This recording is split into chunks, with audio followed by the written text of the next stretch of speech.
Hey kids, it's time to get some SML podcast all up in that.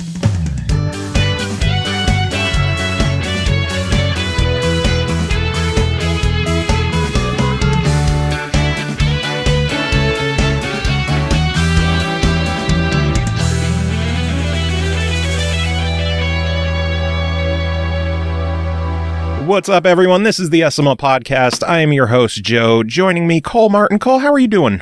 I'm alive and kicking. Yay. Are you snowed in down there? Yes. Well, not as bad as we were, but enough that rednecks are like, nope, bucket full of nope. Well, you're in Kentucky, which is considered a southern state, so snowed in for you guys, I'm going to guess like 3 inches.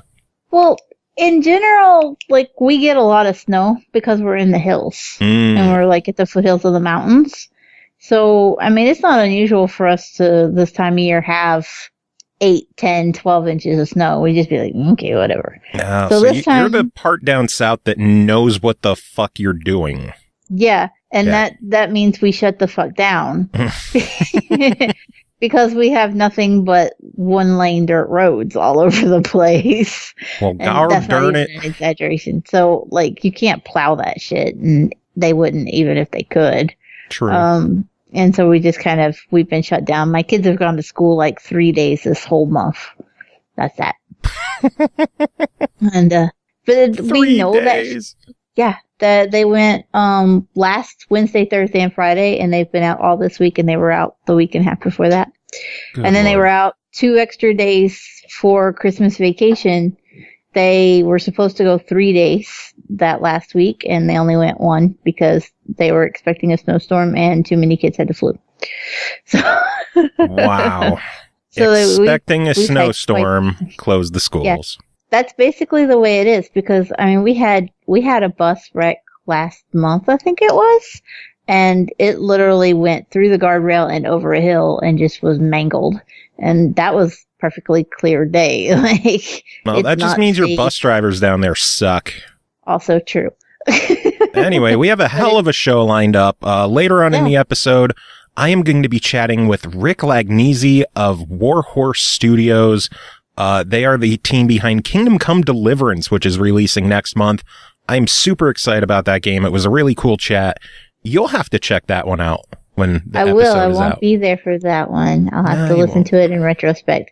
But that game's got a lot of hype around it. I know a lot of people are excited for it, so it's probably good. So good. It looks so good, and just talking about it, I am so excited for it. An RPG that doesn't fuck around with like dragons and magic. It is more grounded in history and reality, and I'm excited to check it out. It'll be a nice change of pace. Sounds exciting. Good shit. But before then, a lot of news, a lot of bunch of stuff. Yeah, words. A lot of news happened this week. I think the biggest thing is earlier this week, Nintendo unveiled Nintendo. I think it's Labo or Labo, one of the two.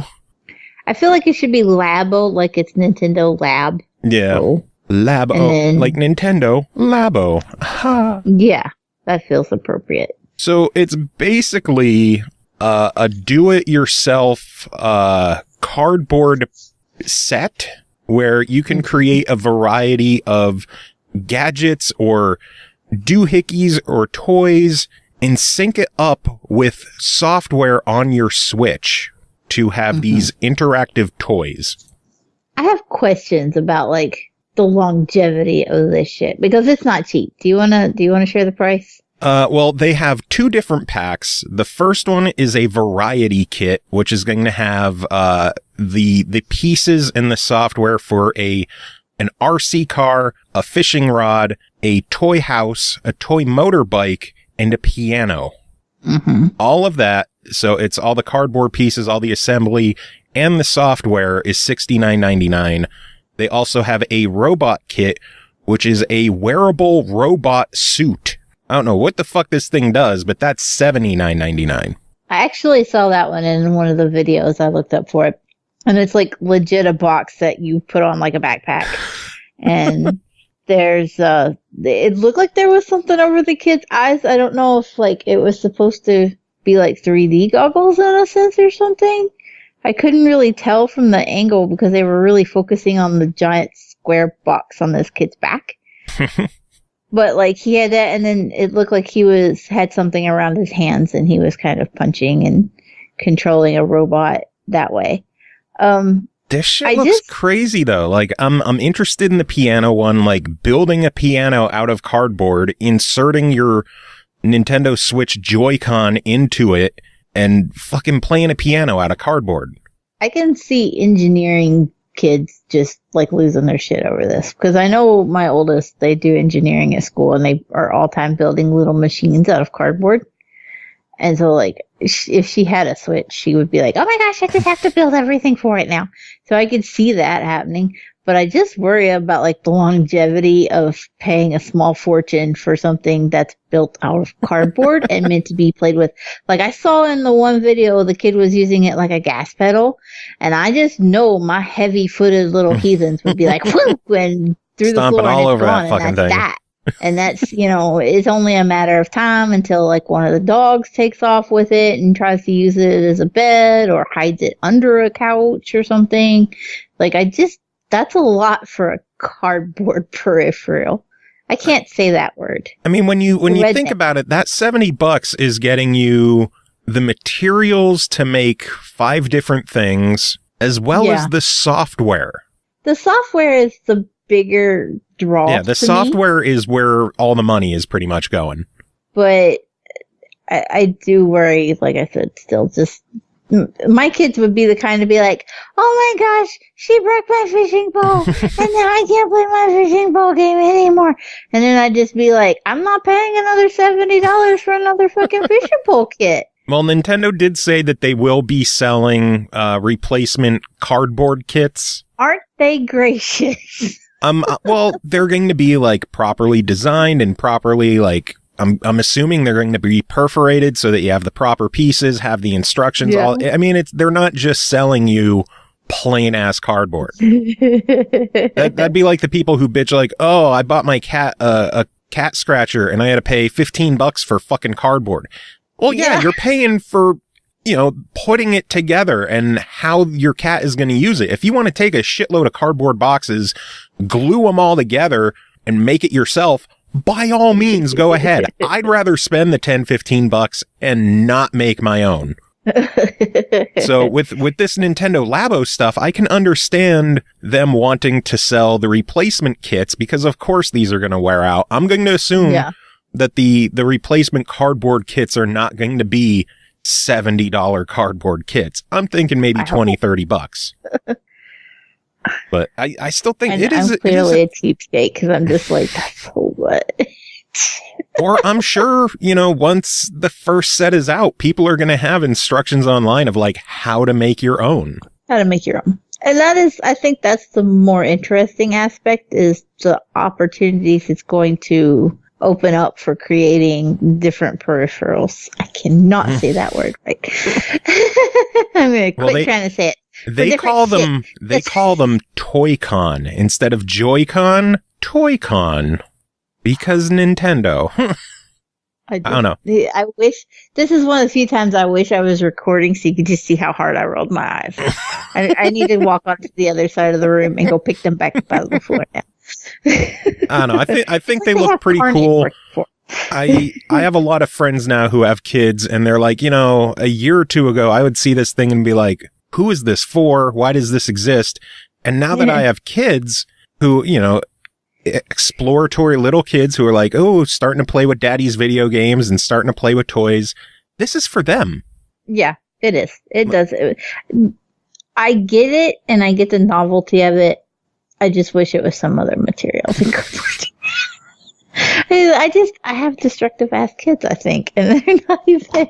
Well, they're not even as bad as some of the others in the family, but I can imagine how fast they would just wreck the shit out of these things. I can only imagine how expensive these things would be if they were made of plastic or metal. That is true. They would be hundreds of dollars. Then you would know it was going to hang around. Well, this will teach your kids to be gentle with their shit, and if they're not, then they broke their toys and they won't get to play with it again until they cut out their own cardboard pieces to create their own replacement. That would be me too. I'd be like, look, I found you a refrigerator box out behind the gas station and have fun. Make your shit, That'd kids. be the best I could do. Yeah. Use your imagination. It's got better than 4K graphics. Now what? Make your shit and leave me the fuck alone. Mommy's got to paint. Them Parent of the Year awards don't earn themselves. Okay. So as a mother, what do you think of this stuff? Is this something that, like, if you had a Switch, you would look into picking up? Do you see the appeal and the draw in these things? I do. As a mother, like, my oldest, she's really into, the whole do-it-yourself type things and engineering and all that. And I could see her just being like, yeah, I totally want to make my own Toy-Cons. But... you said Toy-Con. I also rolled my eyes again, so be right back. I gotta go get them. As a responsible adult, which I am not prone to being, but I have my moments. And so right now I'm going to have a moment where I just look at that and go, it's cardboard. It's going to get destroyed. Like the first time number 3 gets mad that she didn't win a race, something's broken. Or the first time I say, go put that up before it gets broken, and I go in the room the next day and it's flat and under the bed. No. I know that kind of shit would happen, and it just seems pricey for all that. Even though, like, I know the whole, the software and everything, which is a good thing. Like, if it was just, oh, here's a cardboard, make it yourself item, have fun with that. And hope that maybe somebody develops a game for it. That would be problematic. Yeah, true. I still think, like, if your kids are going to get pissed and break shit, I would rather it be cardboard than an actual expensive toy. I would like for it to be harder to break than cardboard. I've seen number 3 have some moments. Well, this ain't our childhood where all the toys are made out of, like, hard metal and unbreakable plastic. Like, everything is fragile today. Like, we got her a bike a couple of years ago, and, like, within a couple of months of just normal toddler usage, it was broken. And I was like, the fuck? That shit's too expensive for that. They don't make it like they used to, Joe. Very true. And now we sound cool. Very true. Anyway, there is more news to talk about this week. After a few weeks off, backward compatibility updates have returned to the Xbox platform. A weird batch of games this week. Today, on Thursday, was Magic the Gathering Duels of the Planeswalkers, Magic the Gathering Duels of the Planewalkers 2013, Magic the Gathering Duels of the Planewalkers 2014. So 3 different Magic the Gathering games in one day. I'm sure somebody is really fucking excited about that. Oh, I don't know who. Our old co-host Chris was like, oh my god, I get to be addicted to these all over again. As soon as you said our old co-host, I knew you were going to say Chris. I knew it. No, who else would it be? CJ? Right. Yeah. No, because he's going to be like, I'm going to go get some gamer score in this, and that's that. Those only have 200 gamer score, maybe 400. I can't get enough out of those. Oh. I think Tuesday had a much better lineup of games with Sniper Elite V2, Driver San Francisco, and Far Cry 2. I've never played the old Far Cry games. Well, Far Cry 2 is on sale for, I think, $6 for gold members this week. It's actually a pretty good price. Yeah, and Far Cry 3 is, I think, 7 or 8. I was thinking of picking up Dear Esther from the sale. That's the only thing I had looked at that was on sale this week that I was like, because it's a walking sim. So yeah, there's a decent amount of Xbox titles on sale. A lot of walk exploration stuff. 59 adventure games. That is a lot. And you want to know the terrible part is that I looked at it and I have 28 of them already. And I was like, well, shit. I bought, what did I buy? I bought The Town of Light. Oh, I loved Town of Light. That was what, $10 on sale? Yeah, I think so. It's so good. There was another one. What the hell was the other one I got? Rememoried. I got that one. Rememoried isn't bad. It's a quick completion. but I thought the mechanics were pretty neat. I'm sure I'll get to it eventually. Oh, there was one more, Chaos on Deponia. I got that one as well. So I bought those 3 out of the sale. You're going to like Chaos on Deponia. And I'm pretty sure I own all of the others. You didn't sit and do a count like I did? No. This week I hit 1,640 games on my console, so counting shit is just too much work anymore. I had a friend, he was all like, oh, I don't have enough space on my hard drive. And I'm like, okay, so how many games do you have? He's like, 18. Oh. I was like, God damn, I feel bad for you.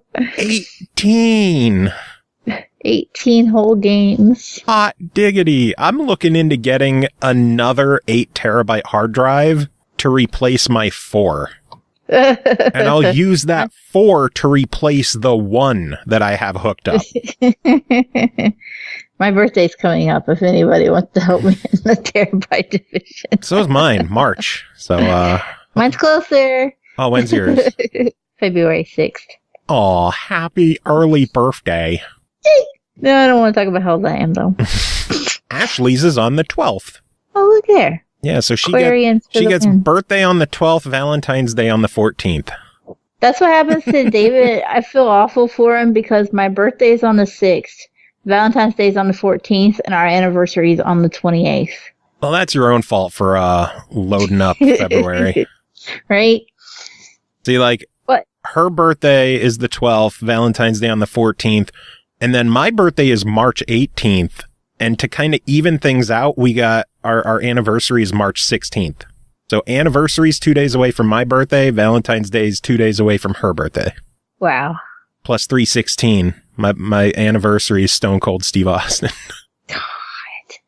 Oh, hell yeah. That is literally one of the reasons that we picked March 16th. Wow. Stone Cold. Hell yeah. He gave me a retweet the one year. He sounds so excited. Now I'm a fancy podcaster, and he still wouldn't come on my show. Anyway, some other news. They already announced the Game Pass editions for February, a bit early on this one, surprisingly, but people were getting notices that WWE 2K16 and Metal Gear Solid 5 were leaving Game Pass at the end of the month.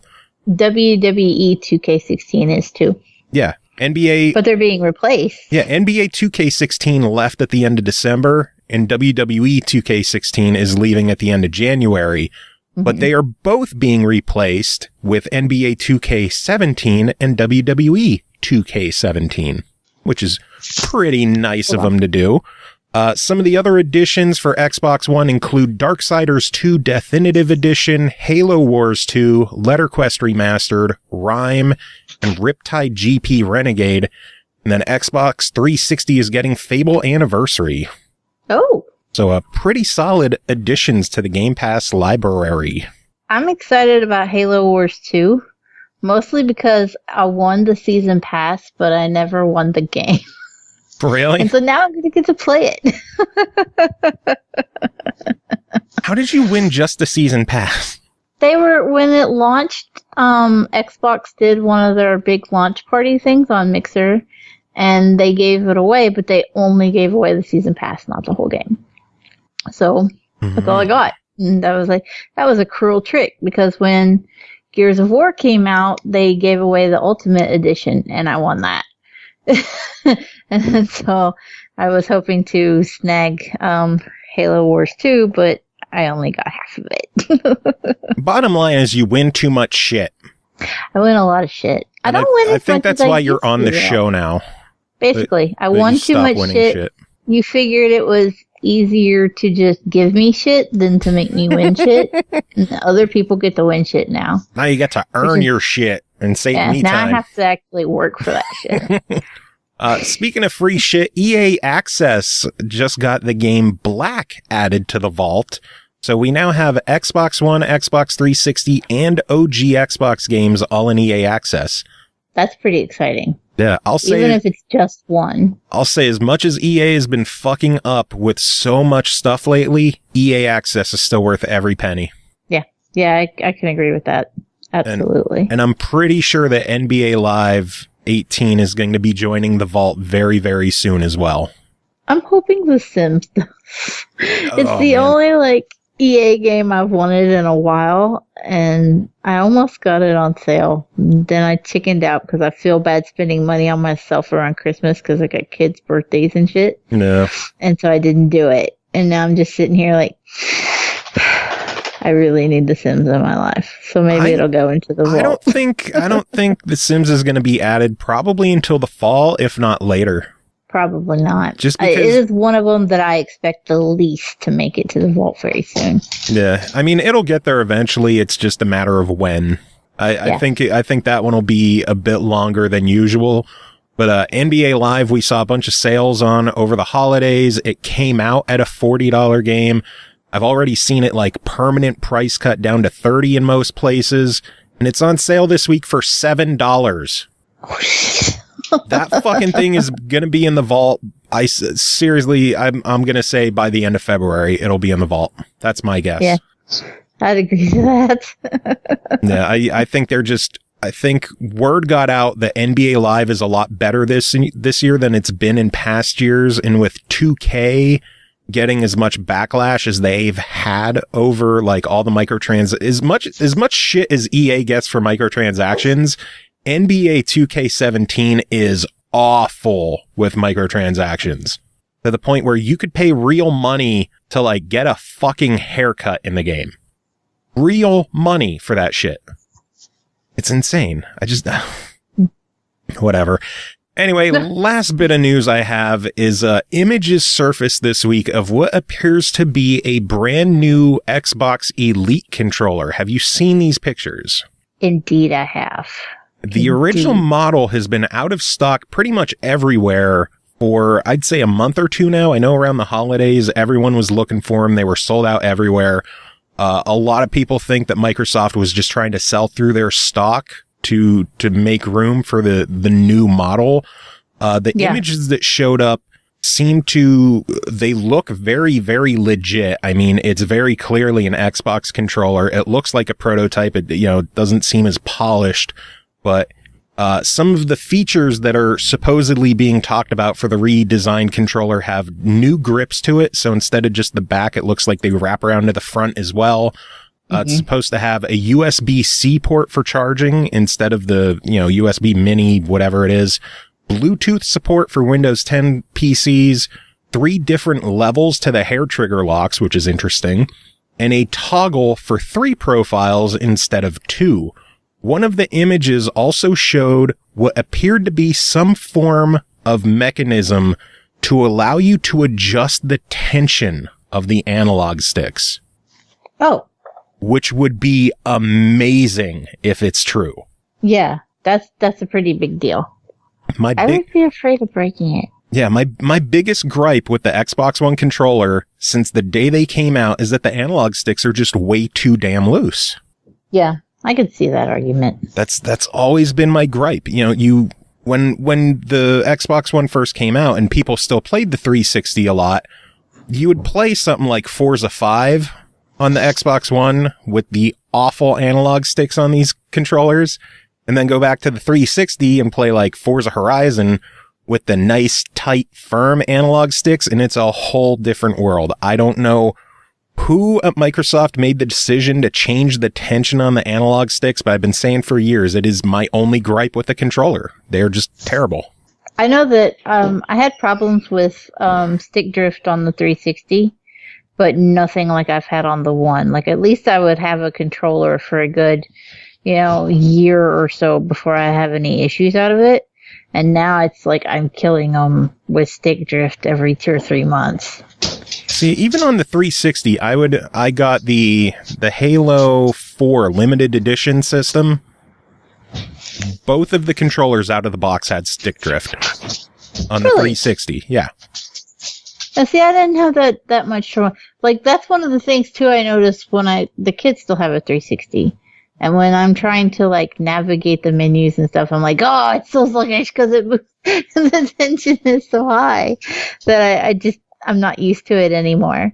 And it doesn't just feels off because of how I'm used to the one controllers and how they're just like, they're kind of flimsy and they flop around wherever, which is actually kind of better for me as far as arthritis goes. Because, you know, I'm old and broken. So it's easier to just like have it kind of move at the drop of a hat. Mm-hmm. But I can see the benefit to wanting to tighten that up. Yeah, some kind of mechanism that allows you to adjust it sounds amazing. And if they could get it to work, that would be worth, even if they increase the price of the Elite controller, I would probably rebuy it just for that feature alone. So yeah, for me, what's got my attention the most is the grips. Because again, old and arthritic, and I drop shit. And so I saw the grips and I was like, look, okay, number one, they're ugly as sin. Number two, they're useful as fuck. And I can take function over form. Mm-hmm. I can't. Especially when it comes to an expensive-ass controller that I know I'm going to drop at least 10 times a week. Yeah. If it cuts down, like, dropping it once, I'm like, oh, so worth it. I guess the big question... threatened to get lanyards for my controller. Oh, God, that'd be funny. I think the biggest question is if they're going to redesign the bumper mechanism, because one of the biggest gripes people have with Xbox One controllers, I haven't run into this because I don't, maul my controllers, is that the bumpers, the piece that puts them in there are made of plastic, so they snap very easily.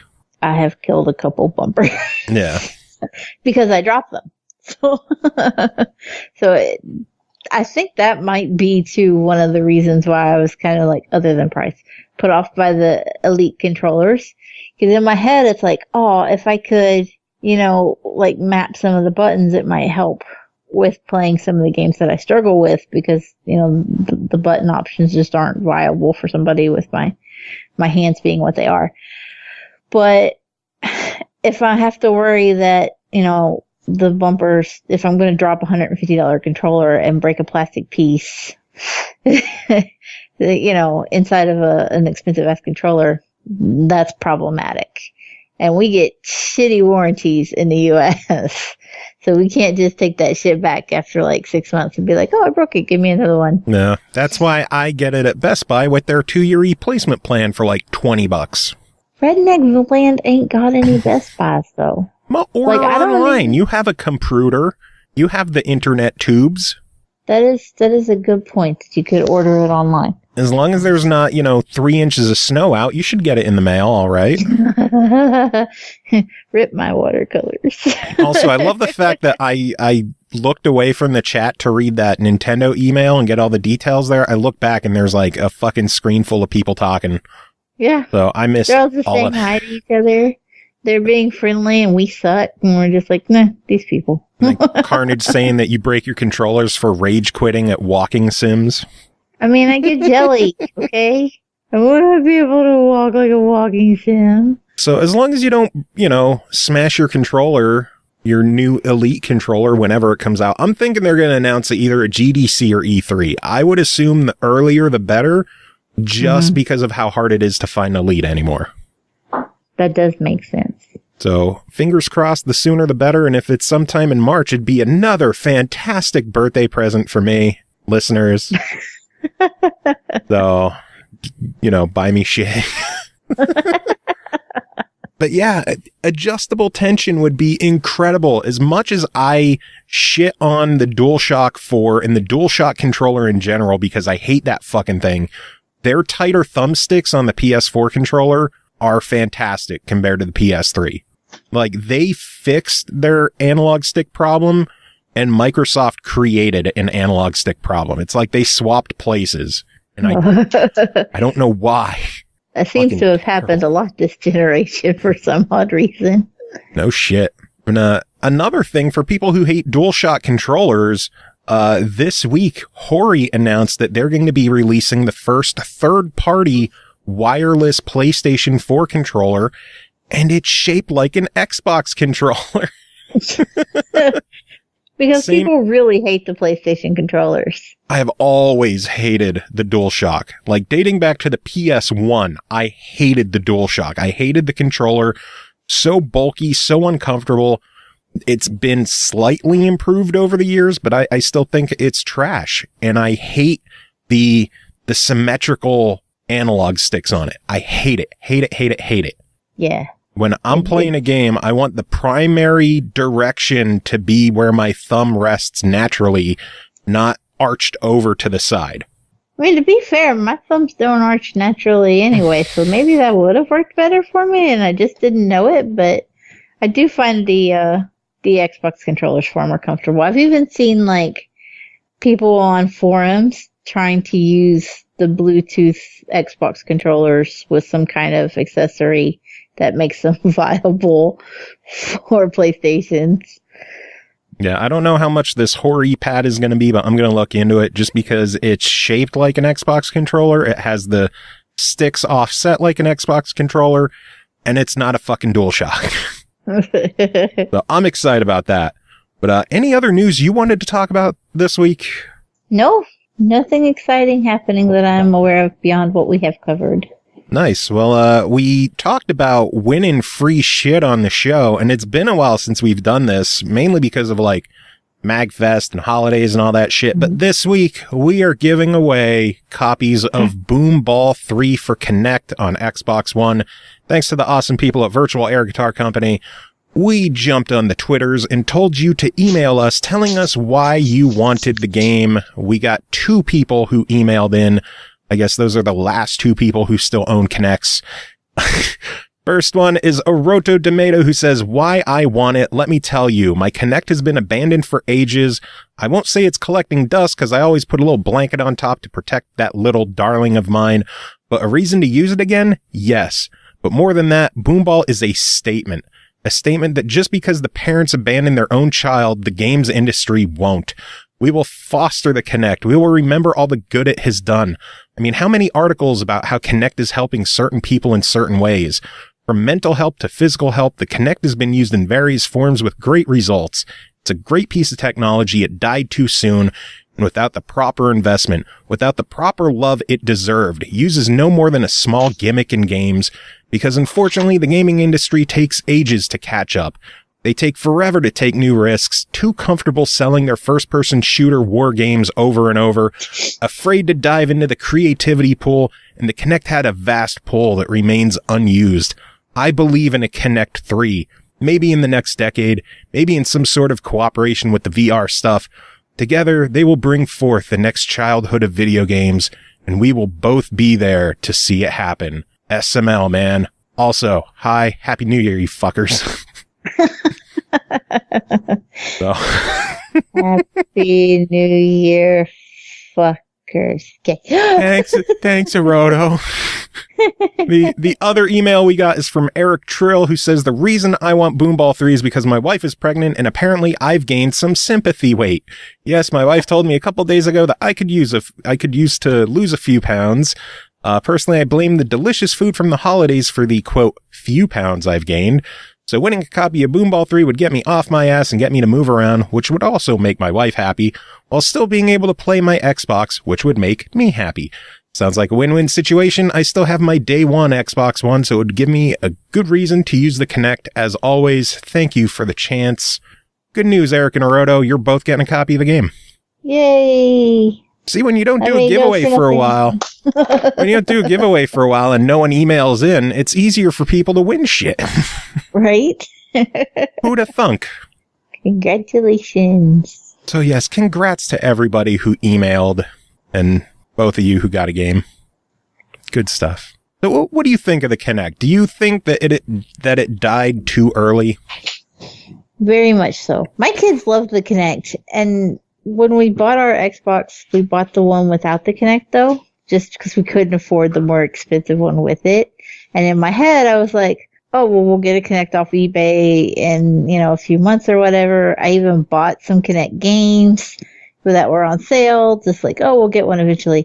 And then we never got one. Like, I can't find one to save myself because where they're discontinued now, everybody's like, oh, I have a Kinect. It's $200. And I'm like, well, fuck, I could have paid that to start with. Had my own. The funny thing is, I'm pretty sure I could find a Kinect fairly easily. I want your luck. Adapter. Like, are you seriously looking for a Kinect? Yeah, I'd like to get the kids a Kinect at some point. Do you have an original Xbox One model? I do. I have the original Xbox still. Well, then I'll check. My landlord owns a game store. I'll ask him if he has any Kinects, because last I saw he was selling them for like $50-$60. I would happily pick one up in that price range for the like. Number one loves dance games. She actually was still using her Kinect with the 360 in her room just like 2 days ago, playing Dance Central. So she would lose her mind if she could finally play Dance Central that I bought 2 years ago. Damn. Yeah, it's just sitting there on the ready to install.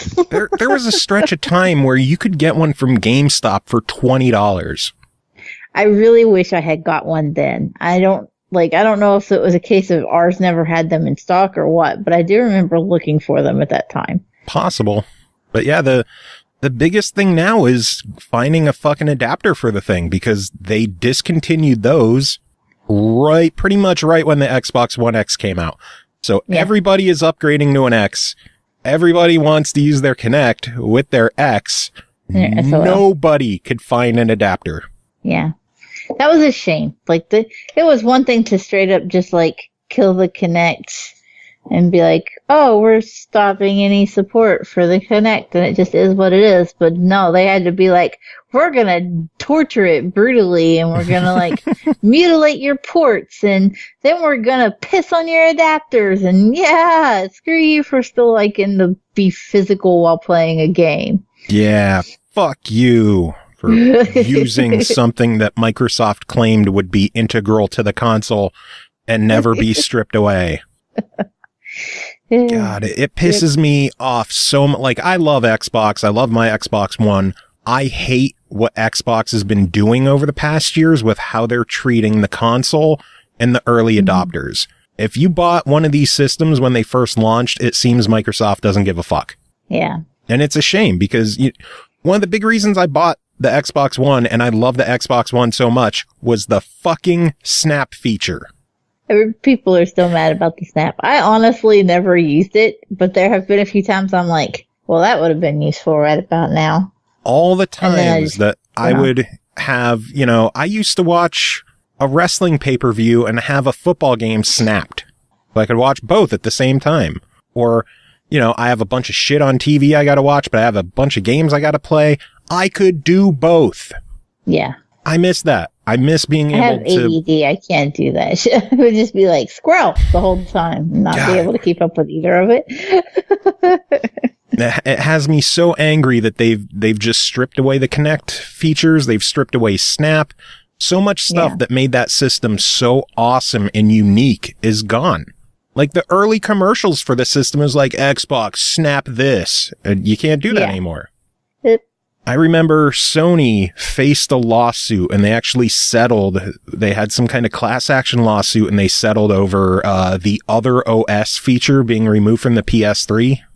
Do you remember what that was? I'm not familiar with this, no. Basically, when the PS3 first launched, and for a couple years afterwards, you could install Linux on it. Really? And just do whatever you wanted. But over time, they just removed the feature because apparently not enough people used it. But, it wasn't something that they heavily advertised, but it was a feature. It was something that they touted, something on the box, like other OS feature, install Linux, do this. They removed it, and they faced a lawsuit. I'm curious when someone's going to try filing a lawsuit against Xbox for all these people who bought their consoles for Kinect functionality and for Snap functionality, and they're gone. Like, features that people dropped $500 on a console for, gone. Well, because one of the things they made a big deal was, you can use Skype and play together and have video. That was actually like one of the things that I was pretty excited about, but because we didn't get a Kinect, we ended up not using it. But I could see people being pissed about that, like if they were expecting to do video calls while playing a game. Yeah. With a family member or something that's overseas. I want to watch TV and play games again. The feels. Like, I'm at the point where I'm tempted to like get a shitty 20-inch TV and put it next to my TV so I could have my own ghetto Snap feature back. I mean, it makes sense because like when I'm on the computer, I have 2 monitors and I do separate things and multitask. And I'd like to be able to multitask on the Xbox too. Yeah, especially since that was a fucking feature of the goddamn thing when it came out. That is one of the things, like, I'd even complained about to my husband. I was like, oh, I might get a tablet just so when I'm on the other side of the room, because it's just the Xbox there, and I used to have a laptop and be able to sit over there and do whatever's doing on the laptop while playing on the Xbox too. And now that we've got it set up where I've got a workstation with an actual desktop PC and everything, I can't do that anymore. And my eyes aren't good enough for me to sit on one side of the room and see the TV on the other. So I can't, work and play a game while I'm waiting for something to upload without having to literally go back and forth across the room. That may not sound like a big deal to people who can walk well, but I'm not capable of that. And I use a cane, and getting my cane out and getting up to walk across the room is a bitch. You privileged fucks. I need to be able to multitask on both sides of the living room. Very true. Anyway, we do have some reviews we should take care of. Do you want to get into those? Fuck it, let's go. Cool. First game to talk about tonight is called Full Metal Furies, developed and published by Cellar Door Games. It released January 17th on Xbox One and Steam for $19.99. From the creators of Rogue Legacy comes a true cooperative action RPG. Full Metal Furies puts an emphasis on team play with unique combat system where everyone is important. Play on the couch, alone, or with friends, or make it an online party for up to 4 players. Playing this one earlier with Carnage, of all people, he enjoyed the fact that the game was as full of puns as he is. Oh, God. Not playing. Thanks. Sorry. So first off, the game is an action RPG, very much in the vein of something like Castle Crashers, beat 'em up style game. There are 4 different characters, 4 different unique classes. There is a tank who pretty much fights with a shield. There is a fighter who focuses on attacking with a hammer and having counterattacks. There is a sniper who deals with long distance shots, although very slow. There's an engineer who deals with close range gunplay, as well as little goodies and gadgets that you could chuck out. Carnage was using the engineer. One of the abilities there lets you throw out like a little robot with a radius that just shoots whatever enemies show up in there. So that's pretty fun. I enjoyed my time with the fighter. Gameplay it's all level based. So you go into a level, you fight through the stage, you take care of whatever final boss wave or enemy wave is at the end, and you move on. In between levels, there's a hub world you could go to with tons of options in terms of character upgrades, various weapons that you can purchase as you unlock them through the game. Each of the characters has their own unique stats, so you could focus on leveling up everybody or just focus on one if you want. One of the other draws to this game is the cooperation, in that everybody needs to be used in this game. Enemies will have a colored shield around them, which will correlate to one of the player characters. That shield can only be destroyed by the proper character. So while Carnage and I were playing, his were green, mine were red. Carnage had this fantastic problem always attacking my guys. That sounds like something. When the green shield guys would be running around, but it's a good way to encourage everyone to not only be invested in the game and what's going on, but to also participate instead of one guy hanging back and just waiting and everyone else taking care of things. This keeps everybody involved and everybody playing. Another way that this is a, quote, true cooperative game is everything is shared. Money drops, everybody gets it. Oh. Health drops, everybody gets it. Any kind of abilities, everybody gets it. If you unlock an item at the end of a stage, everybody gets it. So nobody's fighting over money drops. Nobody's fighting over item drops. Everybody gets everything. So if your buddy is, fighting 2 guys and getting low on health, there's a health pack by you, pick it up because they get healed. That sounds like it was developed by either a parent with siblings that fight over shit in games or was a sibling that fought over shit in games. Probably. Gameplay itself, again, just standard action RPG, what you would expect out of a game like this. I enjoy the fact that each of the characters have their own unique fighting styles and abilities. X button in the game is like a standard attack. Y button is a heavier or like just an alternate attack. The A button is some form of evadability, whether it's like a dodge roll or the fighter has like a jump away, and one of the items you can unlock later in the game actually changes his from just a jump away to like a dive bomb attack. So the various equipment you can unlock through the game can drastically change your abilities. Like the one weapon I earned early in the game switched my hammer to a burning hammer. So every now and then the enemies that I attack will catch fire and take persistent damage as the level goes on. Overworld in the game, there's an overworld map and you jump from stage to stage, clearing out everything. Every now and then it'll have branching paths with some type of arena battle or an extra difficult set of enemies you got to get through. It's enough to keep things fairly open-ended and exploring areas instead of just following a straight path. So it encourages just being experimental and even to an extent grinding through levels, because some of the upgrades in the game could get fairly expensive. The difficulty might be one of my only gripes with the game, just because even in single player, it seems to throw a handful of enemies at you at a time to the point where it's just like one or two too many. So if you're on your game and you're dodging and you're using your abilities, you could make it through, but a lot of times you'll just get overwhelmed and die. They do have options in the game to turn on a story mode, which makes things a lot easier, but it also reduces the money you earn. The game is packed with options as well. They have like colorblind options in there. They have a setting in there for people who are hearing impaired. Oh, nice. So it's like they seem to take care of all of the bases in this game. And most importantly, the game is fun. The combat in the game is satisfying. Leveling up and earning unlocks is, they're constantly drip feeding you stuff to keep you invested and keep you playing. The writing is hilarious. Carnage would skip through all the story stuff, but when I was reading it, it was fucking hilarious. Each of the characters has their own unique style and sense of humor. It's just overall a really, really good game. And considering it's from the people who made Rogue Legacy, which is like one of the all-time classic roguelites in my eyes, I think Full Metal Furies is an absolute must-own game for $20. Nice.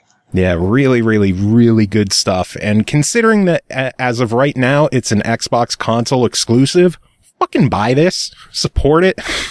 Please, people. Plus, I want people to play with. So, buy it and play with me. I didn't realize it was online. I'd seen it some, but I didn't realize it had online. Yeah, really good stuff, too. So, yeah, $20, Full Metal Furies is an absolute definite buy it. It is awesome. Really good stuff. Awesome. Next game to talk about is called The Vanishing of Ethan Carter, developed and published by the Astronauts. Released January 19th on Xbox One for $19.99. You play as Paul Prospero, an occult-minded detective who receives a disturbing letter from Ethan Carter. Realizing the boy is in grave danger, Paul arrives at Ethan's home of Red Creek Valley, where things turn out to be even worse than he imagined. Ethan has vanished in the wake of a brutal murder, which Paul quickly discerns might not be the only local murder worth looking into. Cole, tell me about this game. Holy shit, this game is gorgeous. I have like I said earlier, I just have the fat original Xbox One. So I didn't even get I don't know if this is upgraded for 4K or not, but I was stuck in 1080p land, and I'm still just taking my time as I walk through this game and just sitting and looking at the sun over the water or looking at the trees and getting up close to the foliage because I just wanted to look at this game. Now, once you get past the frequent breaks of, just sitting around and being stunned by how pretty it is, the Vanishing of Ethan Carter is a mystery with supernatural elements to it. As you mentioned in the summary, you play as Paul Prospero, and he is a supernatural detective, and he is tasked with uncovering what's happened to Ethan, who is a child who has shown some supernatural tendencies of his own. Paul does have the ability, as he explores this world, to see both the past and the present. So as you're exploring, there will be items littered throughout the world that you can interact with that will give you glimpses into the past. And this is how you uncover clues and solve puzzles in order to determine what's really happened here. Mm-hmm. I don't want to give away any spoilers, so I'm trying to choose my words carefully. The game is entirely open world, and once you start it, you will never see a loading screen while you're playing. It is all available, and it is meant for you to explore it at your own whimsy. If you want to, just toddle around and look at things and pick up clues and backstory, you can do that. If you come across a puzzle and you're working on it, but you're not really sure of the next step and you want to go wander around and look for something else until you can, think about that puzzle some more, you can do that. You are not tied to an area just because you're working on a puzzle in it. You can come and go to it as you please, which was really helpful because I'm the kind of person who likes to kind of just sit and mull over clues and things like that. Mm-hmm. And so I wasn't getting into a position where I'm like, oh, I'm stuck. I'm just going to turn the game off and go do something else while I think about it, which I do a lot. And this time I was just like, I'm just going to go walk over here and look around for a little while until I think of it and then come back to it. And it's perfectly okay to do that. You can do the puzzles in any order that you want. You are not limited to being like, oh, well, I found a dead body here and now I have to solve this murder mystery before I can move on. No, if I look at that and I go, okay, well, I've inspected this and I don't have any fucking idea what I'm going to do. So I'm just going to go walk off and pretend I didn't see the severed legs on the train track for right now. Yeah, severed legs are just easy to ignore most of the time. Yeah, I'm just like, this a thing. Them again. I'm going to go wander away and then I'll figure out who killed Travis tomorrow, maybe. Rip Travis. Clearly nothing important. Yeah, this is a thing. It happens. And, fuck him. He has no legs. He ain't going anywhere. Exactly. He's not going anywhere. So you can totally come back to it and just do it whenever, you feel ready to. But it was nice to not just be tied down in the game. Like, I was never stuck. Yeah, I didn't know a solution here or there right off the top of my head. Fine, I'll go do something else until it comes to me. I was never just stuck and felt like I couldn't play or I couldn't progress. I could just go do something else for a few minutes, which was really nice. Even though the game makes a big deal, though, that it doesn't hold your hand for these puzzles and it gives you entire freedom, mm-hmm. That's not to say there isn't like any kind of clues. I found it incredibly hard to miss shit. Like there's one instance where you see a train, like a rail car, and it just says crank in the middle, and you walk up with a little question mark, and you walk up and you inspect it, and then the word crank just like goes full-blown 90s pop-up ads all over the screen, and you're like, okay, I get it. I think I need to find a crank. I'm good now. Nice. Okay. Just a minor hint, I guess. Yeah, thanks for not holding my hand. I don't know how I would have ever figured out to go get a crank on my own. It's kind of odd given that the game is very, do it your own way and have your freedom. And it was just kind of like, by the way, there are hot, sexy cranks in your area and you need to find one. Oh, God. It was probably the only thing, though, about the game that I could even complain about is just that when it really wants you to know that there's a clue there, it will really make your attention aware of it. while solving the murders and using Paul's ability to see like past and present. This really set up some amazing puzzles, though. Like in one instance, you're working through a house that has burned down, and you're going, like, I legit had to get pencil and paper for this puzzle and draw out the house. And the way that it works is when you get to each threshold for a new room, you can switch between past and present views of that room. And so you have to like align the rooms up according to how they were before it burned in order to progress through. And so it was just a really neat concept. I mean, we see the whole a glimpse of the past juxtaposed over current vision of what an area looks like, but it was really neat to have it actually be a portion of the puzzle that you had to manipulate it a certain way to get through anything. Gotcha. It's a really neat way to play a game that's otherwise just walk and look. It adds a new element to it. On top of the whole walk and look thing, if you find yourself really just staring at everything and wanting to poke at it more as opposed to being bothered by dead bodies on tracks, you can play in free roam and just load the game up and wander at your leisure and have nothing in your way. That works. Yeah. So I think there's some collectibles for the achievements. I didn't complete it yet, but that would probably be an ideal way to find some of the more collectible type achievement solutions. All the achievements are marked secret, so I hope you've got an account with TA if you're going for the completion on this game, because otherwise you don't know what the fuck they are. Nice. So overall, for $20, what do you think about this one? This is an absolute buy it. It really is. It's a unique murder mystery. And well, the murders are part of it, but also there's just mystery elements, and the way that the mystery is and the puzzles, they use the supernatural elements to hold it all together is just really well done. So I like this game a lot. Definitely buy it. Nice. And you mentioned you weren't sure if it had Xbox One X enhancements. I'm not sure. It does. It is Ultra 4K for Xbox One X. Nice. I knew when I went into the settings that it gave me the option of 1080p, and then it was just like, you don't have a nice Xbox, so fuck you. You can't change this setting.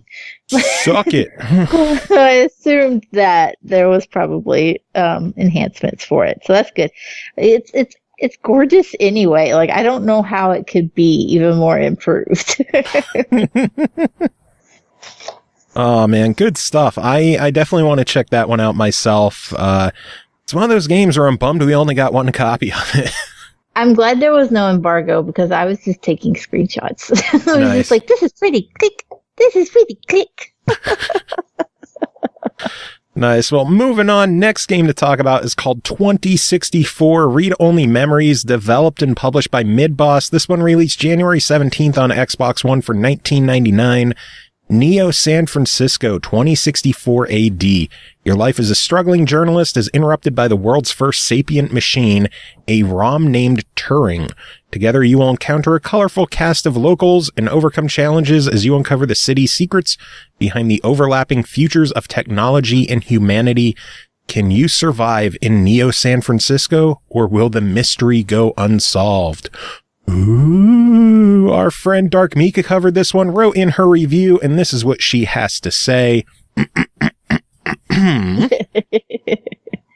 2064 Read-Only Memories is a point-and-click detective mystery game.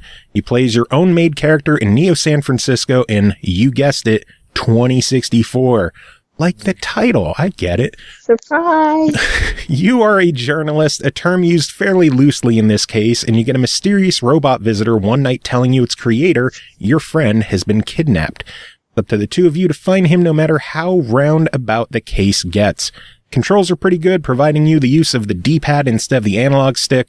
Analog acts like a mouse moving around the screen, but the D-pad highlights an item you can interact with, and just using the D-pad, it will move from one item to the next, which makes the game significantly easier. Start off using the analog stick because, well, it's an Xbox. We've been doing that for years, possibly decades now. That doesn't really work for shit. It's just not set up that well for it, but the D-pad works freaking wonders.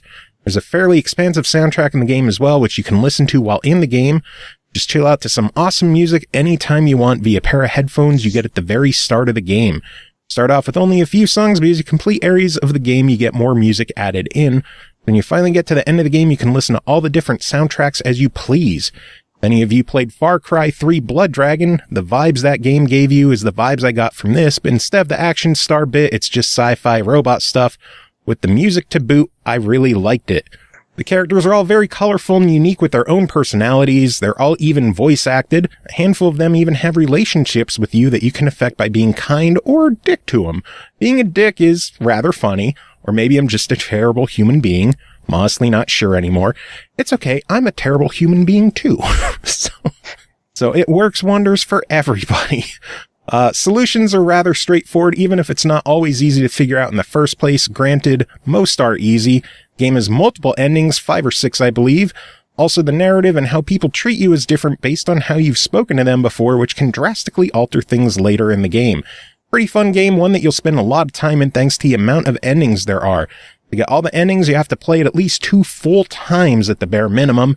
A bit about the characters in general I'll point out. For those of you who maybe somehow don't know this, San Francisco is effectively real-life USA's gay capital, and has been shit forever maybe. The game doesn't change that fact, and I honestly don't think any character I met or heard about wasn't bi, or much more prominently gay. Everyone mentions or has their sexual orientation mentioned, so it's kind of rubbed in your face, but not going as far as, for instance, here's the YMCA guys all oiled up, butt naked, and doing the Gangnam Style dance in your face. What the fuck, DarkMika? It is blatantly gay, and it's really not being that tactful about it, but it's also not tastelessly done. The game is $20, totally worth it. The only people I can't suggest this to are people who want absolutely nothing to do with homosexuality. This isn't a dating sim, so you're not out to bed someone of your own sex, but it is brought up on a regular basis. If you can't handle that, or handle 2 big burly guys saying cutesy lovey-dovey things to each other, you really don't want this game.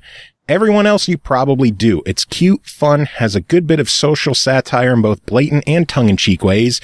You can be a dick in the most hilarious of ways. It's just really fucking gold. If you're on the fence, try it. I don't think you'll leave the game unhappy with the purchase. And only a smidge of a disclaimer here. I'm a little bit biased, maybe, but just a little, as I'm absolutely flaming fucking gay. So all the gay talk was written by the resident gay person on SML, I guess. So yeah, it was an awesome game when I checked it out on PlayStation. It was actually at MagFest, not this past MagFest, but last year's show. That's where I met them and said hi to them and got it on the show. And maybe eventually we'll have a couple of copies to give away as well. Hint, hint. Hi. Pay attention. But yeah, really good stuff. I enjoyed the game. Good to hear that DarkMika enjoyed it as well.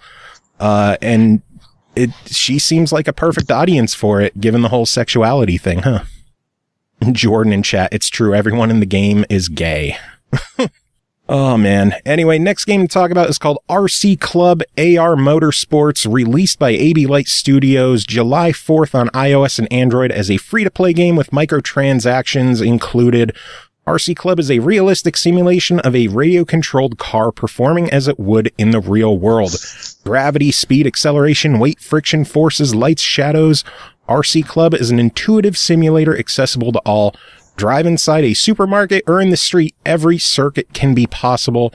Our friend Jacob Garner covered this one, and Cole, you're going to read his email. I am. We're gender swapping on the email reads today. That's okay. Jacob's kind of a woman anyway, so... Nice. So what does Jacob have to say about this game? Jacob says, RC Club Augmented Reality Motorsports is an augmented reality driving game. Boy, I'm glad he cleared that up for us.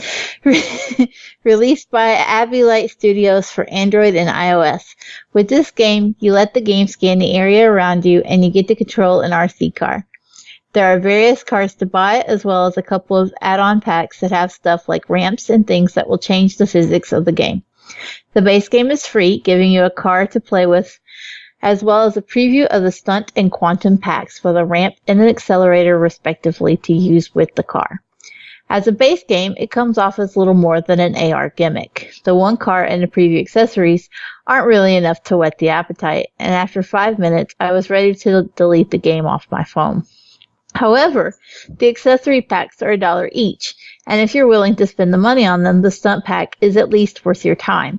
Please note, we were given the stunt pack for review, so I don't know how the quantum pack is. The pack includes 5 more items with different kinds of ramps and loops for your car to go through. I had some difficulty aiming the car to get on the ramps, but there's a learning curve with it. The game wants to be pick up and play, but the controls aren't the easiest.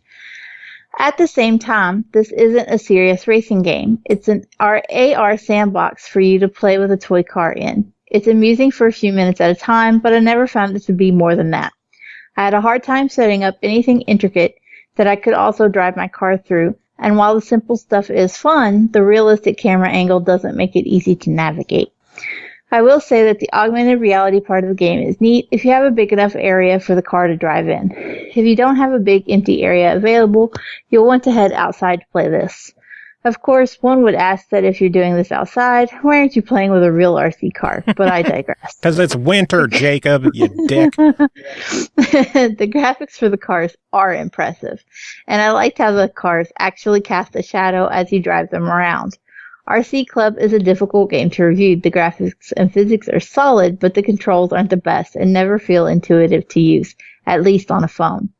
I'd recommend downloading it and giving it a shot, if it seems like it's something that's up your alley. This is easily a game that one could blow hours on. It has a few neat ideas, and it would be interesting to see what comes from this in the future. Yeah, I enjoyed the game. I dicked around with it a bit on my phone. I ended up picking up the stunt pack and just having fun having my car race around. It was tough to line everything up. Just not having that physical object kind of throws you off a bit. But as a free download, why not just download it, check it out? You might have a blast with it. And if you do, drop a buck or two on the stunt pack or the quantum pack or some vehicles you could pick up. And I'm sure they're going to support it with more content in the future as well. But because it's Jacob, he always has to include another review. So what kind of bonus review did he include this time? Jacob has thrown in a review for Giant Boulder of Death. Interesting. I want to hear more. Let's go. Giant Boulder of Death is a freemium game from Adult Swim Games and Pickpock for iOS and Android. I don't know how to describe this because I wouldn't exactly call it a bowling game, yet it doesn't feel like a runner either. Anyway, the story goes that you're a big boulder whose girlfriend, also a boulder, gets turned into a statue by some asshole monarch. How do I keep going after that? Fucking assholes. Naturally, oh, Jacob. Naturally, this enrages you, and you become a giant boulder of death. You roll down the mountains and run over everything that you possibly can in your path, avoiding spiked walls and gaping holes bigger than Joe's anus. Ouch. Hey, can't. The controls are simple. You tilt your phone to go left or right, and you tap on the screen to make your boulder do small jumps. The game gives you goals to complete each game, and doing so unlocks more stuff for you to run over and score more points. There are upgrades that you can buy, which will unlock different versions of the same game, and while not necessary, look like they're a ton of fun. Doing stuff like watching short video clips will give you gems, which can also unlock certain areas. Certain areas of the game, or can be used for continues after you've died.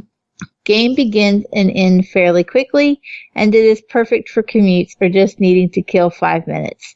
Giant Boulder of Death is another great game under the Adult Swim Games banner, and I definitely recommend that you check it out. I will have to check that one out because it looks absolutely insane. And hey, if there's an asshole monarch in there, I can't. Jesus. The language difficulty is contagious today. It's one of those nights. Heart. Hopefully I don't do too bad on the interview that comes up after this, because I'm having such a hard time with my words today. It would be a shame if that carried over into the interview that is very clearly going to happen in about 10 minutes.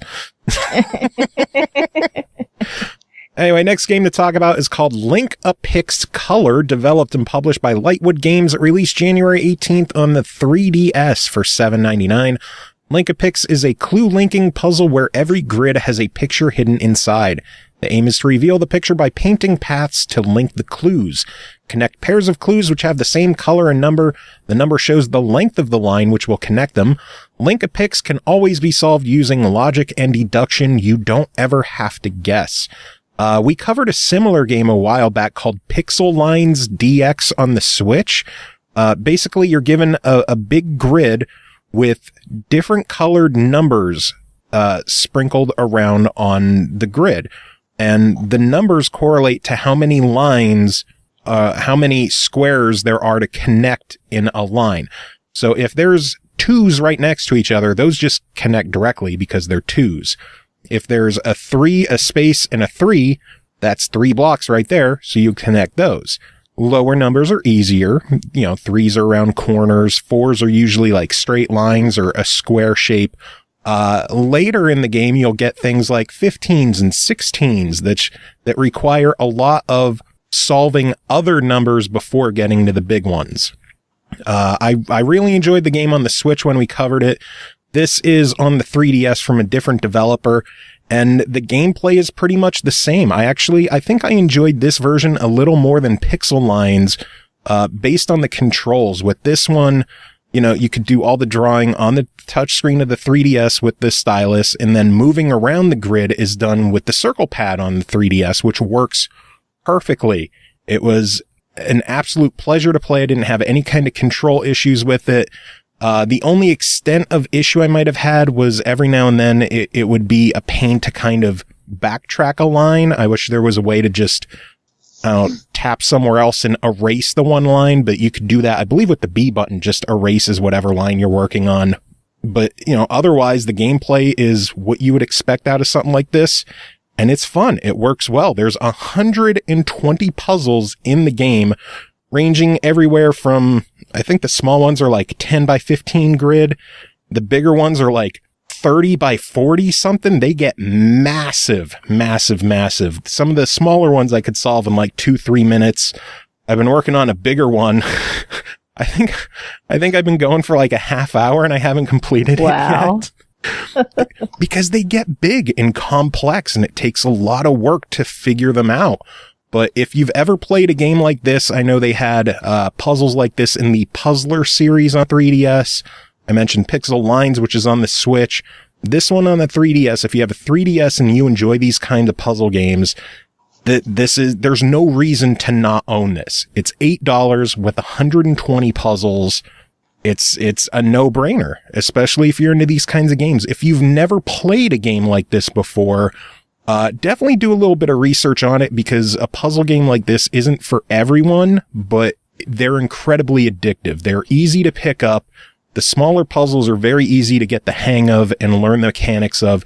Bigger puzzles will rack your brain. They take a lot of time, a lot of patience, a lot of sometimes trial and error to figure out, did this line work right? Or no, I'm going to have to go back and change. Oh God, I have an entire section. I have to delete everything and start over.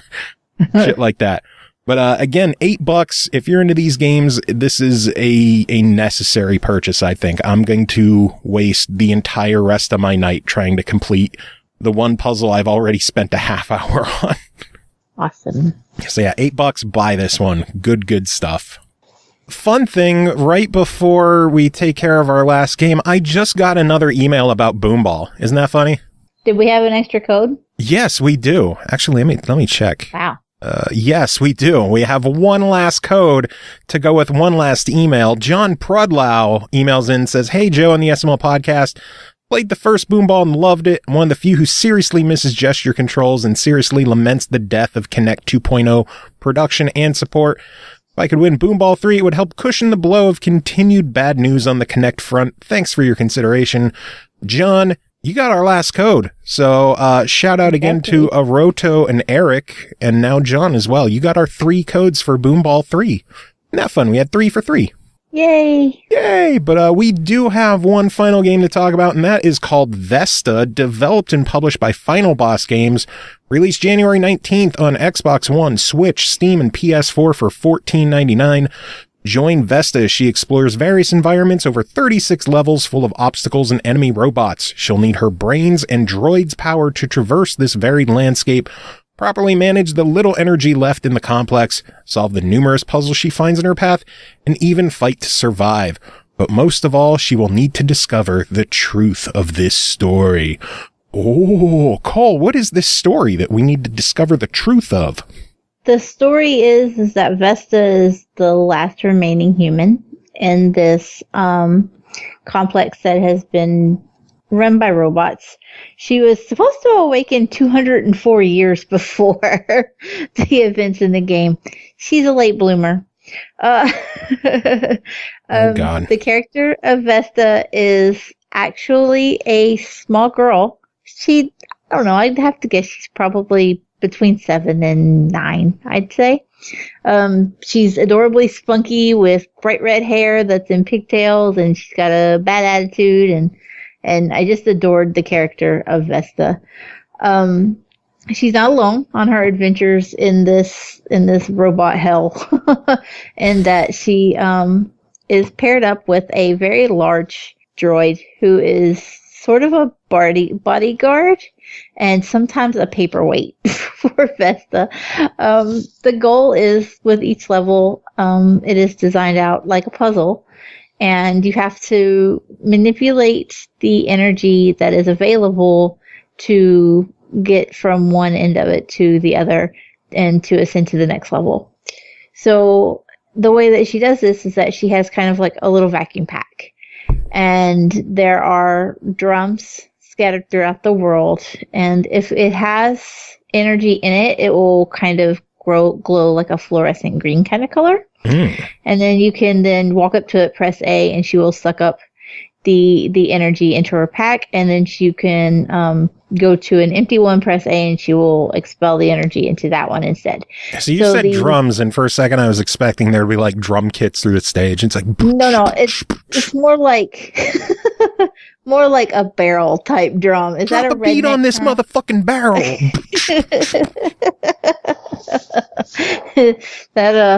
That might be more of a redneck term to refer to it as a drum. I wasn't even aware of that. But they don't quite do you call it a drum because barrel sounds funny with a southern accent? Does it sound funny when I say? I never even thought of it sounding. Does it? I don't say it. Barrel. Now that you said it, I'm like, fuck, how do you say that one weird? Like, I know I say ass weird, but I didn't realize I said barrel. Or fly. Got me on fly the other day. Or peripheral. Peripheral? I can't say it. I can't. Anyway, Vesta. I can say anti-disestablishmentarianism. Oh, that one works. Because we use that in the show all the time. So useful. Anyway, Vesta. Back to Vesta. Yes. Anyway, she puts the energy in the drums, and it will power up different doorways or different platforms that will move around the levels to help get her where she needs to go. There are some areas that Vesta can go that the droid cannot, and vice versa. So you have to move them both about the level, sometimes together, sometimes separately, in order to get them both to the end. There are monsters. I say monsters. They're bad robots, basically, that Vesta will encounter. On her own, she has no means for dealing with these robots. She just has to avoid them. But if she has droid with her, he can shoot rockets 4 at a time before he has to reload. And he can, once he shoots them with a rocket, it stuns them, and then Vesta can come back and draw their energy from them. But this is timed.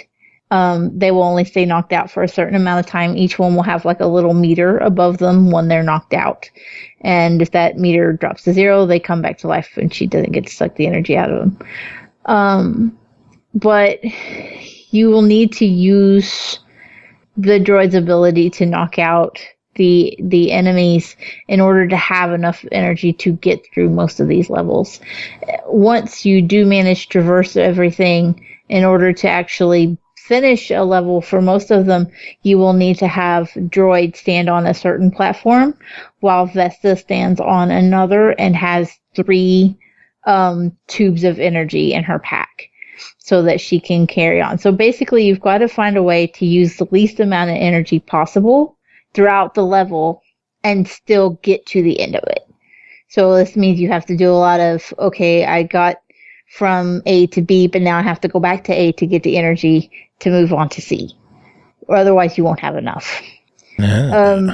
It really is a creative level design that I was really impressed that I didn't feel like I was repeating the same kind of puzzle mechanics over and over. Even though it's a lot of just moving the energy around, it didn't become monotonous in any way. I did have a problem, though, with the boss battles at the end. The game is broke down into 3 chapters. And at the end of each chapter is a boss. Considering that you cannot control Vesta and droids at the same time, you have to control them separately. So you press X to switch between them. And Vesta neither one of them can jump. But Vesta cannot shoot or run or anything like that. And Droid cannot run or jump or anything. But he can shoot. You have to really time how you're going to take on some of these boss battles. And it's kind of problematic for me to have a boss that can outrun you and, avoid obstacles and stuff that you can't. Oh, God. Like, it felt a little unfair. And it took 7 or 8 tries before I even figured out, what kind of pattern to pick up to even attempt to attack the boss, let alone take it out. And so it took a good dozen tries before I finally beat it, just because there wasn't really any kind of instruction as to do this. And it was weird because in the very beginning of the game, it was very tutorial heavy, like, okay, do this now, do that now. And you're like, okay, I got it, leave me alone. And then you get to the boss and you're just sitting there going, the fuck do I do? There was nothing. But it's really, other than those damn bosses just being like, what? The rest of the game is just really well thought out. The level design is incredibly well done. The game does use an isometric view, and you cannot control the camera beyond panning. In some instances, you can pan a little and kind of see what's coming up ahead of you. Yeah. It's not problematic for most of the game. It does kind of affect trying to line up shots with droids sometimes, but what's a bigger problem is that there are some parts where some levels have objects in the foreground, and they're important for atmosphere and everything, and it adds to the appearance of the game, but it can be kind of problematic if you're trying to get to a platform and there's something blurry in your field of view and you can't even see if you're near the platform. That did happen a couple of small times, and I was just it's not the worst thing in the world, but I lost my train of thought. I had something else I wanted to mention. That shit's contagious. See, it's not so easy. This shit happens tonight. And I'm sure I edited most of mine out because I'm self-conscious. And you're going to leave mine sit. Oh, goddamn right I am. Everybody's going to laugh at me. I got to look good on this show. I got to hide my own mistakes. Plus, I'm not really giving you a good opportunity to dance around it and correct. So, fuck it. No. Keep going.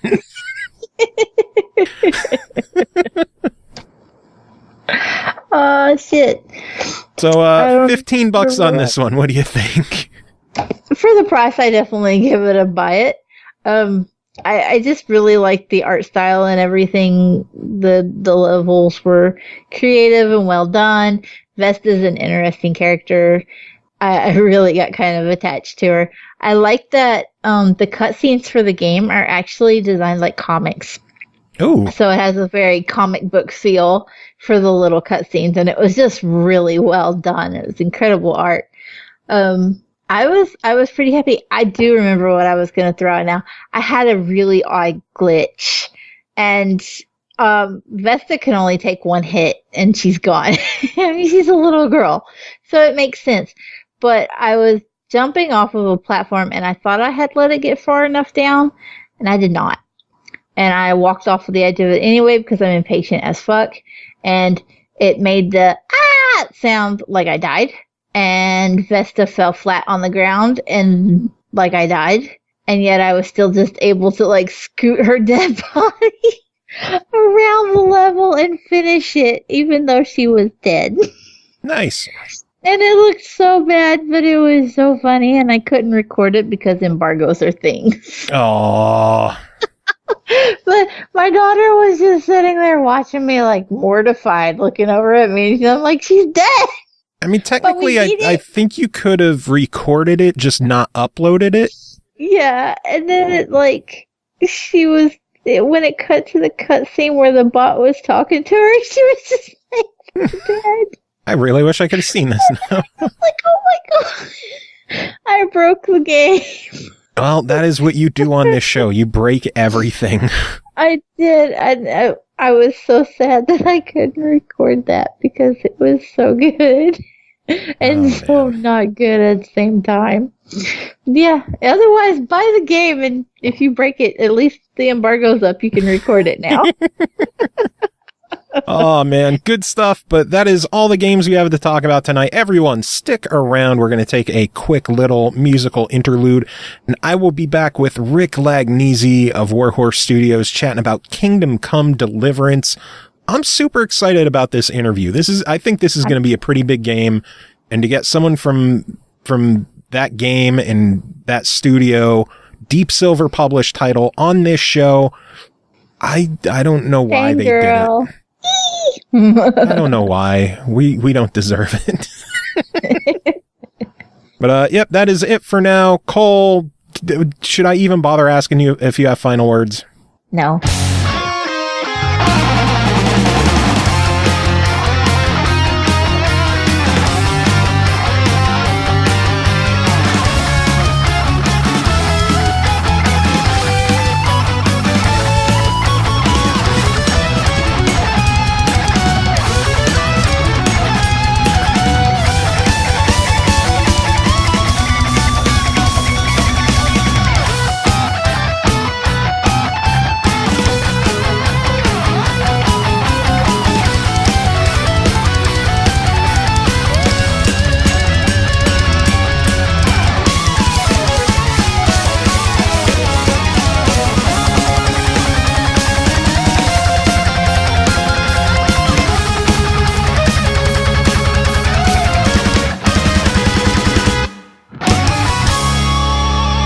All right, welcome back, everyone. Thanks for sticking around. I am joined right now by Rick Lagnese of Warhorse Studios. Rick, how are you doing today? Very good. Thanks for having me on, man. I'm pumped. We're less than a month away from release. Yes, you are. And the game that you were mentioning, getting close to release, Kingdom Come Deliverance. I've been excited about this one for a while. But for any of our listeners who don't know what this game is, give us the sales pitch. What is Kingdom Come Deliverance? Yeah, absolutely. So Kingdom Come Deliverance is an open world, first person, very story driven RPG that's set in medieval Bohemia in 1403.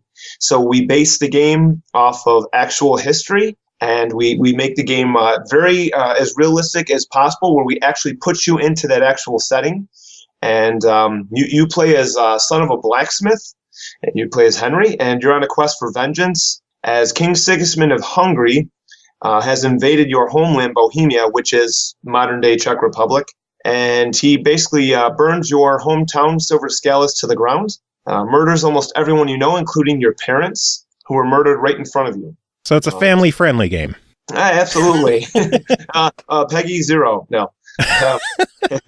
Peggy 18, actually, just for those who are wondering.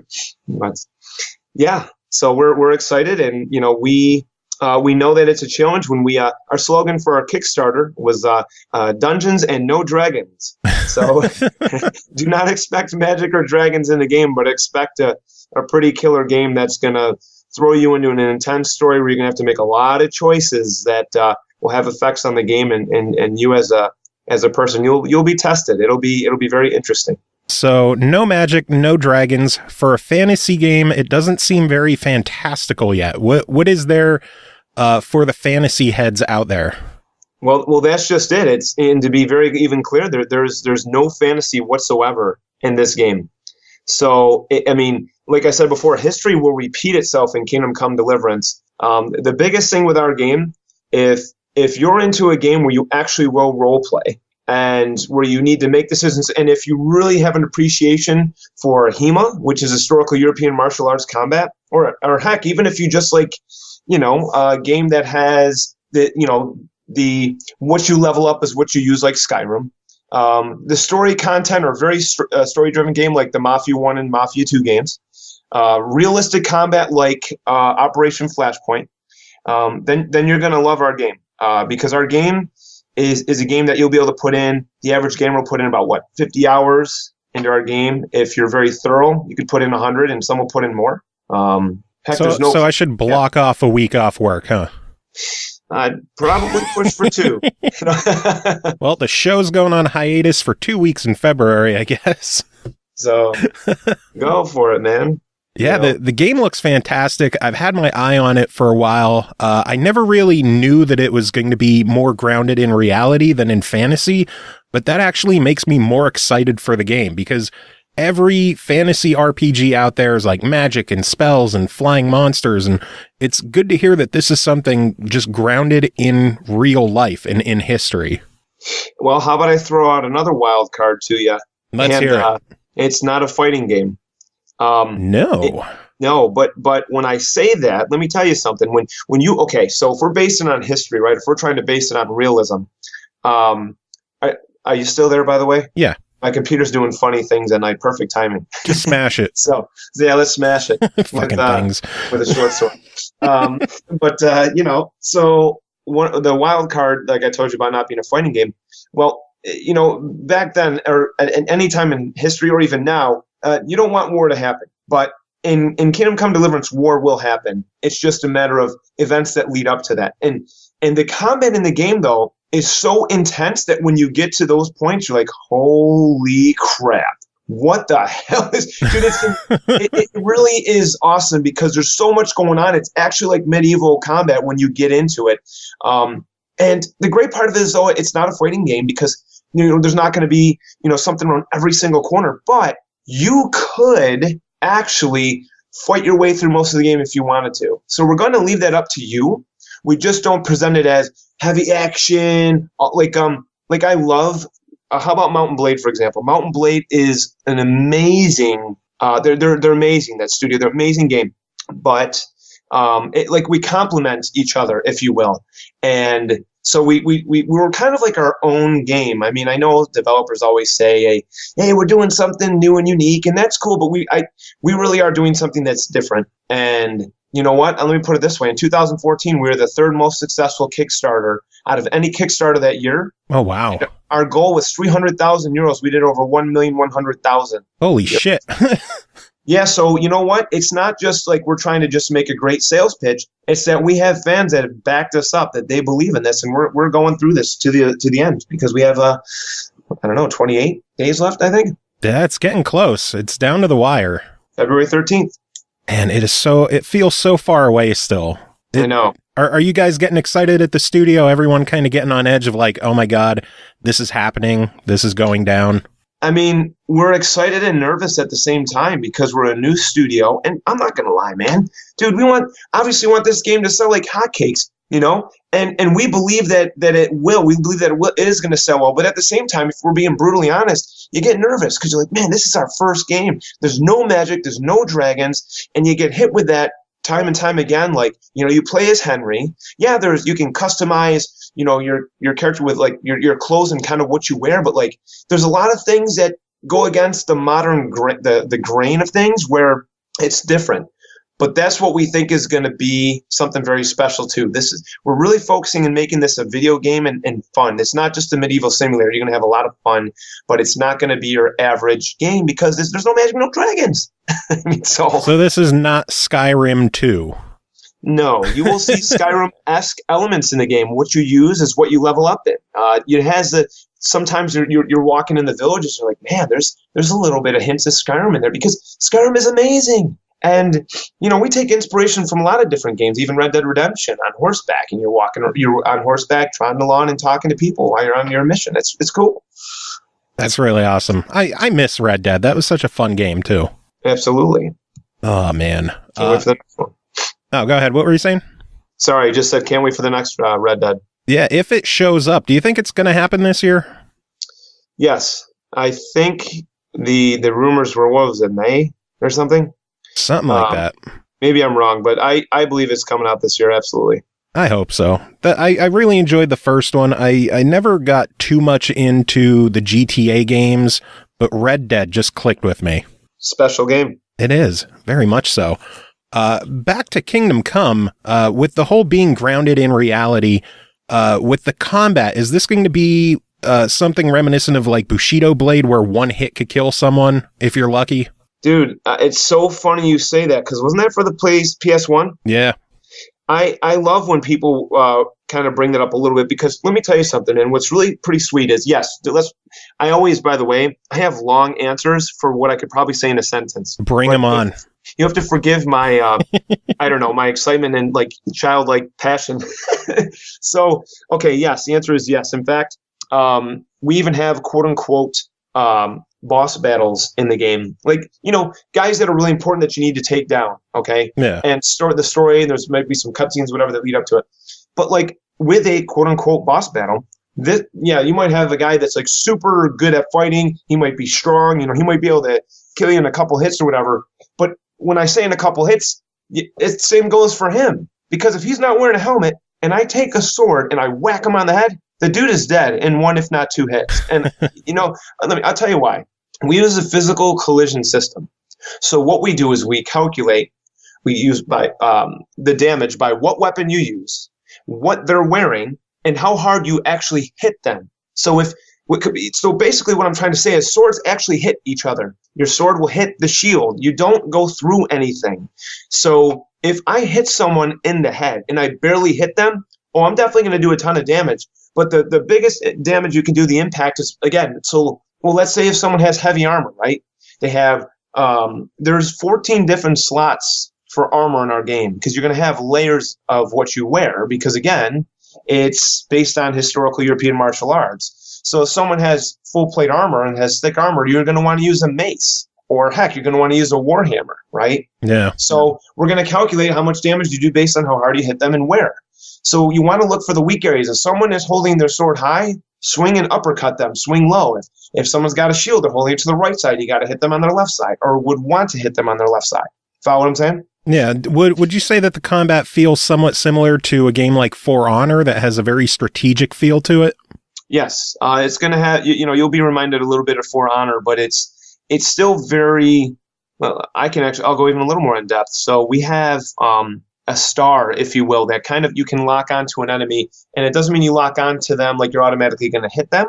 It just means that you can lock on, so you can swing in a certain direction to try and hit them. So if I swing up high, it doesn't mean I'm going to hit them in the head. It just means that's where I'm going to swing. And you can stab, so there's 6 different ways to attack, directions. And where was I going with this? So what I was going to say is, because I get so excited, I have to, like, Rick, calm down, relax, we're good. So what's really wild is you can injure different body parts as well. So if I swing and I hit you in the hand, it's going to make it hard to even swing your sword. If you have both hands damaged, you might not even be able to use it. I actually had 2 arrows in both, like 1 arrow in both hands. I couldn't even use my sword or bow when I was trying to show someone this presentation. It was hilarious. In the hands. Yeah. Damn. Not just an arrow to the knee, to the hand, bro. Suck it, Skyrim. If you get an arrow and it gets, shot right, it goes right in your foot, you're probably not gonna be able to run. So it's gonna really slow you down. So we even have visors for our helmets. So some of the helmets you have, you can remove, open, and close your visor. And if you open it up, it's not gonna have your vision won't be impaired, but you're gonna be more open for those arrows that can sneak right in there. So that's where the physical collision comes in. You got to pay attention. Nice. I like how in-depth it is. I'm kind of curious. You mentioned taking an arrow to the foot. Can you be pinned in place if an arrow hits you and the ground the right way? Well, probably not. You're not going to be pinned in its place. I mean, you know what's interesting is all the coding that goes into this. For the big scale game we have, you would think, you'd have like, 1,000, 2,000, 3,000. I don't know. I'm not like some expert here on which studio has this many people in that, but our studio is just 110 people that's making a massive game like this. And either way, the coding to do all this is very intricate. So we figured that, hey, at the very least, we're gonna slow you down. You know what I'm saying? Yeah. So and then again, that also depends on like impact of hit. But even with a sword, or mace or bow, or a spear, pole arms. So I'm guessing there's a pretty decent weapon variety in the game. Yeah. So again, we have a lot of different types of swords. We have different types of axes, maces, pole arms. The halberd is one thing that we actually put back into the game. We weren't sure if it was going to work out or not. The fans really wanted it, so we brought that back into the game. As I was saying before, warhammers, and different types of bows, different types of arrows. So there's a lot of different types of weapons, and it's going to be important, again, with honing your craft, because you can try out different weapons in the game, but just remember what you use is what you're going to level up in. And then you unlock perks as well. So you want, again, like Skyrim, where you get bonuses if you level up your weapon enough. And then there's certain perks you can unlock. So it's going to be really exciting, man, because you really want to pay attention when you're in combat.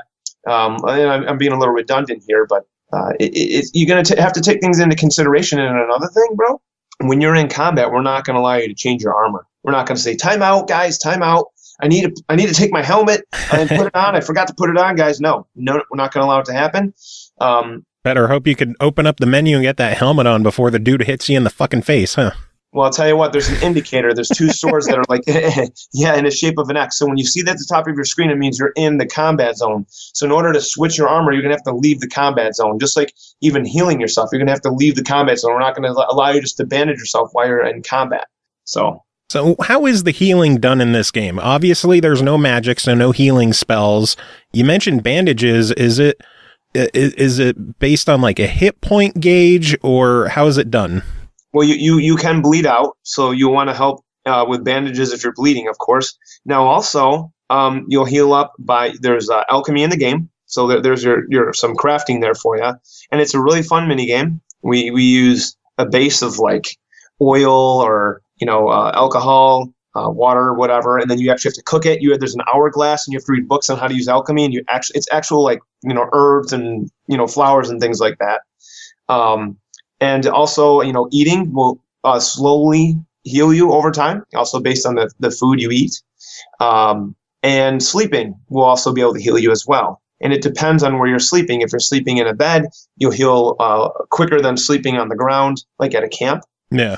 So, yeah, there are ways to heal, but again, you won't be able to heal in combat. You won't be able to, I mean, I don't mind it in games, right? I don't mind, like, if I'm playing Zelda, that I can drink some kind of a potion or whatever to heal myself. But when you're in combat in this game, hell no. So I like that. It's going to be fun, bro. It's going to be fun. You can't just pause a battle and eat like 40 potatoes to get your health back. And again, it is a video game, so there's times where that you're gonna cheat here or there. Like, for example, we do the classic Epona, hey, blow your whistle or whatever, or whistle whatever, and then the horse will come.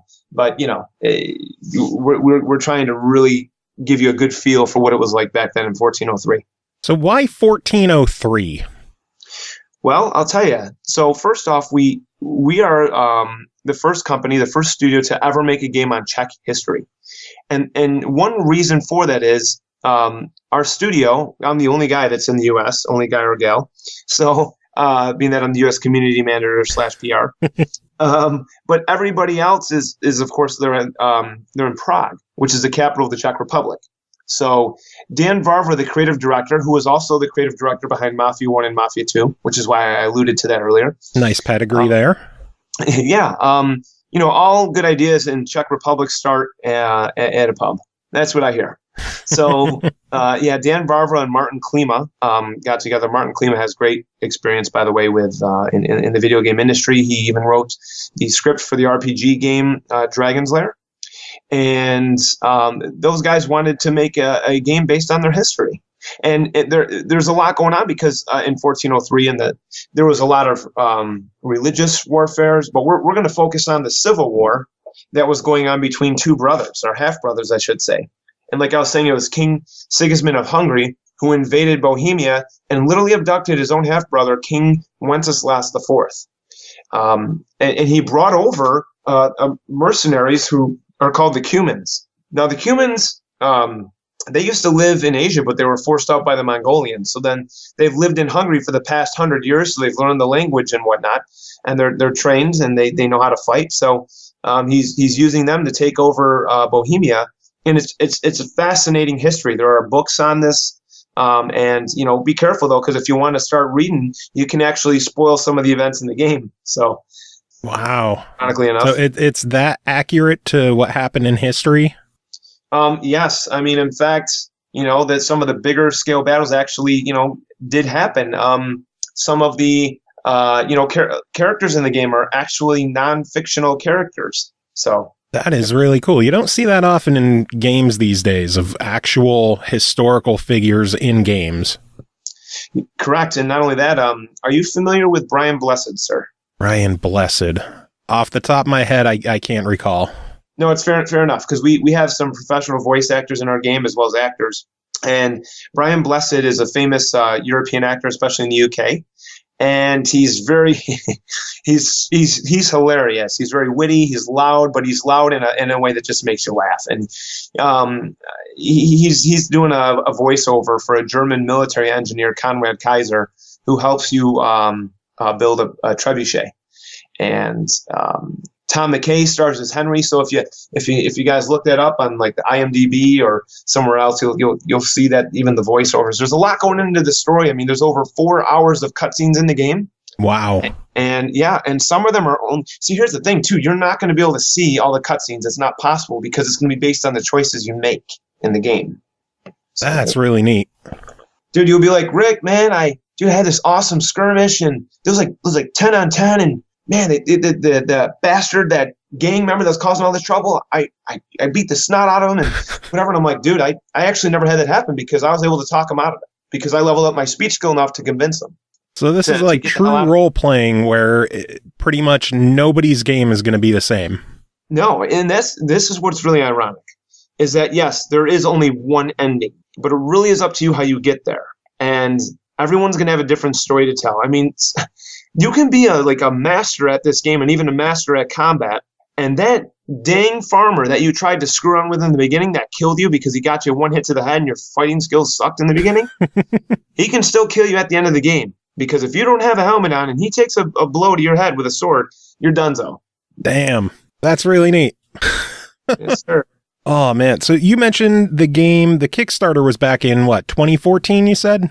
Yes, sir. When did development start, or was it already underway? Well, in one sense, it was underway, but it was more of a prototype that we had presented to an investor. And what's interesting is we went to almost every investor you can imagine, and no one thought that we could do it, that we can make a game without magic or without dragons. And really the development started with the success of the Kickstarter. So yeah, we had a prototype, whatever, but it really the big meat of the work started then. Gotcha. How did you guys get mixed up with Deep Silver then? Yeah, so Deep Silver happened. Oh boy, what was it? I'm trying to remember the exact time, but it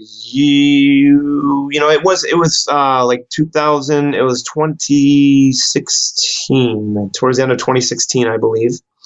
And yeah, it definitely was somewhere around there. And Deep Silver is great because they are helping us obviously publish the game, and we're able still to stick true to what we always wanted to do, and they're still and they're publishing it. It's just fantastic because we're able to stick to the integrity of the game. They've worked really well with us. So because we're like, hey, here's our game. They obviously knew about it by then because they weren't our publisher right after the Kickstarter. It happened in 2016. They liked our game. They liked the integrity of the game. They like that we're able to, we love that we're able to keep it as the way it is. So it's a perfect relationship. Nice. And they're pretty much just letting you guys do what you need to do and keeping hands off? I mean, basically, we're keeping the game true to the way we've wanted it to. And so, yeah. And because of that it just makes the relationship work so well together. Nice. And that's the way you want it to be. It's never good when a publisher steps in. They're like, no, we're going to change this. We're going to change this. We're going to do this.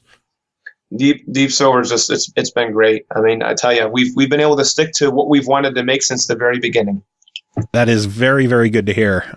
Going back to the Kickstarter, I always feel bad when I have developers on and they talk about a Kickstarter, because then I'm reminded I didn't know about the Kickstarter at the time and I couldn't back it. Kind of curious, what kind of goofy, crazy rewards did you guys offer in the Kickstarter?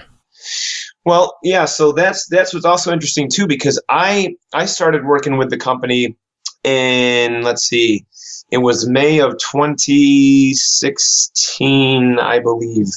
And when I really started working for them, the Kickstarter, we had released a beta earlier in March, and that was when I was actually kind of like went on a tour with these guys. And so what I'm trying to say is we started changing. So there was a bunch of different tiers, and we had like different like collector's editions, and you could the beta. As far as anything crazy, I'll be straight up honest with you, I can't recall.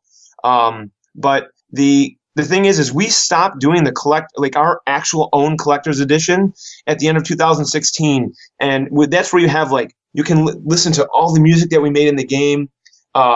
Like the book stuff on history, like just some amazing content that unfortunately we sold out of. And now then you had the limited collector's edition that Deep Silver had, and now there's a lot of that. So, but getting back to the Kickstarter, I guess what I'm saying is I wasn't knew exactly every little detail about the Kickstarter, because at that point we had moved on and we had learned, we had so much going forward, and so that's my long answer for that one. I gotta say, I'm sad. I've seen pictures of the Deep Silver Collector Edition. I'm very bummed that it never had any kind of American release for it. Yeah, I'm just when it comes to that, the community manager, PR guy, but I say that, actually I'm trying to be humble, but it doesn't sound like it's working. So let's put it this way. The thing is if that ever does somehow happen last minute, I'll let you know, but I don't see that happening. And if I really don't have much else beyond that, because when it came out on Amazon, it was great. We were really pushing it. We were even trying to promote that, and then that sold out quickly. But bottom line is, I'll tell you what, if somehow someone doesn't collect their collector's edition and there's one available, I'll let you know. Awesome, because I've been eyeing up EB Games in Australia still has the collector edition in stock, and I'm sitting here like fighting with myself. Do I really pay the 100 plus whatever shipping and importing fees there are? I know. Just to get this collector? That steelbook looks awesome, and I am a whore for steelbooks. Yes, the steelbook is insane. Oh, and I also forgot to mention too. Wow, I can't believe I forgot to mention that in our limited collector's edition, if you got the highest tier, dude, you're getting Henry's short sword, and that collector's edition was $150 because you're literally getting a sword that is forged by an actual blacksmith. How the fuck do you get away with shipping those? I don't know. I don't know, but I can't wait to get mine. Just go to the post office with a sword in a bubble envelope, like, hey, I gotta get this sent out. Oh, I know. You know what? There's a lot of interesting things that go down with shipping and rules and regulations, especially today. But at the same time, the fans. I can't believe I wasn't thinking of that initially when you said that, but I'm saying it now, so I redeem myself. Henry short sword, baby. How big is it? I really don't know the exact length of it, but it's when you say short, short sword, sometimes people think of like a dagger or something. It's not a dagger. It's going to look like an actual sword. It's going to be awesome. Good Lord, that is crazy. Yeah, it's definitely not going to be the size of a dagger. It's going to be a sword, baby. And I you know what? No matter how it looks, I know I'll be rubbing it in, but I'm definitely going to post a video up of Henry's short sword, and there you go. we can edit. You can edit this out if you want, but I'll sell it to you for like $1 million. Oh God! If I had $1 million, I would definitely just import the one from Australia and then buy a sword separately. No, I would never sell it. It's amazing. I can't wait to get it. I've been bugging them. Like, would you just sell it to me? Like, no, Rick. We need to sell. We need to send them all out. Yeah, definitely let me know if there's any sitting around, because if I would have known about this Kickstarter back in 2014, I would have definitely dropped $150 on that kind of collector edition. That is insane. Yeah, yes, sir. Plus, then if my cats start pissing me off, I'll just poke them a couple of times. Oh, yeah. Man. So what kind of trade shows have you guys done showing off the game? I'm guessing you've done stuff like E3 and PAX. Yeah, so, we've always usually been attending, Gamescom. In fact, my first event with these guys was before I became the U.S. community manager. I had volunteered to help out, and I went to GDC San Francisco.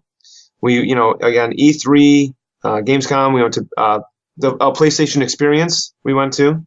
And I just got back from, again, PAX South. So, but this is it. That was the last event that we went to, and we're ready now. Now it's smooth sailing to release. Smooth sailing to release, baby. Well, hopefully smooth, right? Yeah. Well, you know what? That's the only option at this point. Do you have any kind of fun or crazy stories from showing the game off at these events? Maybe something of someone tried playing it and they were just awful at the game. Well, I actually had, someone when they first played it, they said, wow, this really sucks. And it was just their first impression with the combat because they were getting the crap kicked out of them. And so after, because usually our presentations are anywhere from a half an hour to an hour. In this case, I don't know, I think it was a half an hour, 45 minutes. And by the end of showing them how it works and showing how you can actually train and level up, things started to make sense. I mean, it's like if no one ever told you what the game Dark Souls is like, and you get thrown into nothing, they're like, screw you, F you, have a nice day. Because that's what it feels like in Dark Souls, which I absolutely love. One of my favorite games of all time, Dark Souls 1, and actually 3. Initially when you're doing the combat, and what's great is we have a codex and tutorial for how to play. And, in the beginning of, the game, or at some point towards the beginning, you'll have to train because you're Henry some of a blacksmith that comes into here I go off on a tangent again, but comes into the service of Lord Ratsik, and in order to go under his service because you want to find the sword that was taken from you, that was the last thing you and your father made, you need to become a soldier. But that was one story that was kind of crazy. Not crazy, but it was kind of really funny because he just said, wow, this game sucks. And I really appreciated that he was honest. I don't like if someone tells me, oh, the game's the best. And then maybe they'll write an article about it and say it sucks, which we haven't had that happen. I'm just saying that, I love the honest feedback. And another incident I had, what was another one? It was when I was playing. And again, I had an arrow through both of my hands and I couldn't use my sword or bow. I was like, what the heck? It was great. It's almost a PR nightmare because here we are, we're playing the game, and there's cut scenes and sometimes even in between fight scenes and battles, but it's not necessarily like it's not scripted. Like you could, like I said, you could be really good at fighting, and you could be really leveled up pretty high up, and if an archer hits you, man, in the face, dude, it's a wrap. You know what I'm saying? Yeah. I still love the fact that both of your hands were disabled while trying to, like, how do you come back from that in the game? Is there a way to heal appendages? Can you be dismembered in the game? So there's a way to heal, and again, you have to leave the fight scene. You have to leave the scene of combat in order to heal or to bandage you up.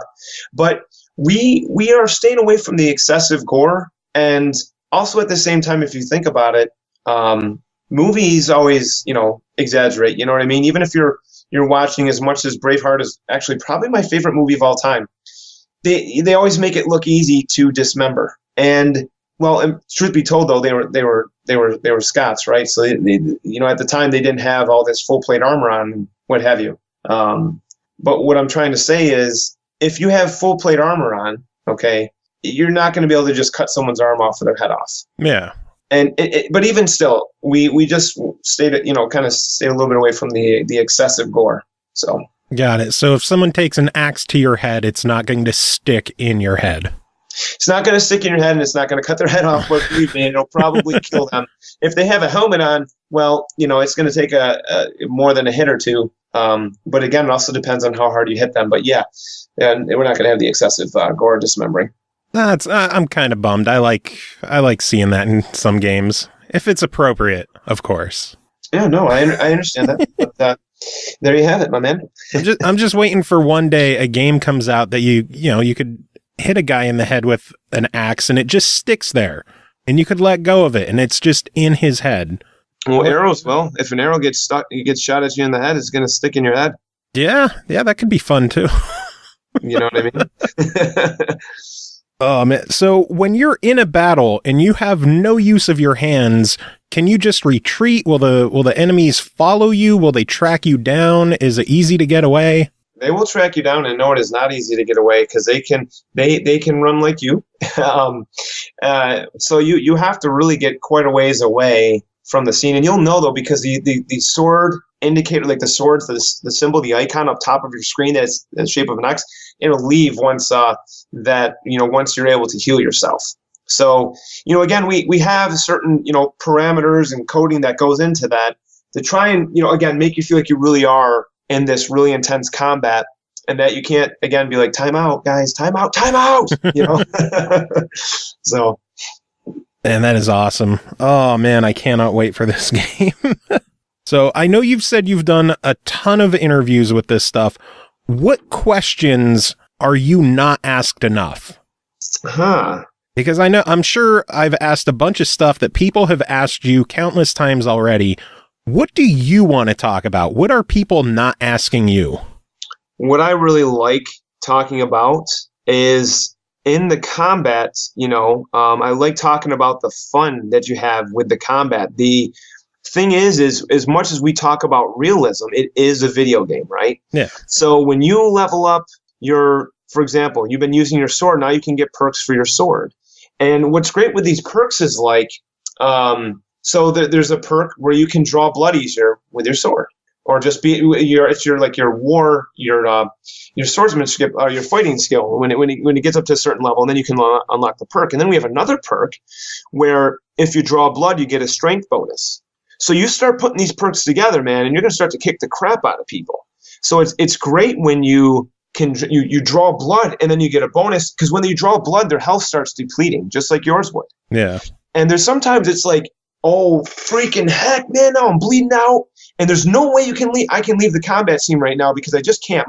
My men are, I have my comrades, my soldiers are right there fighting with me, and we're trying to plow down that door to get into the church because there's someone there we need to take out, whatever. And like I'm bleeding out, it's like, okay, I'm gonna die, so I'm gonna take out as many people as I can with me.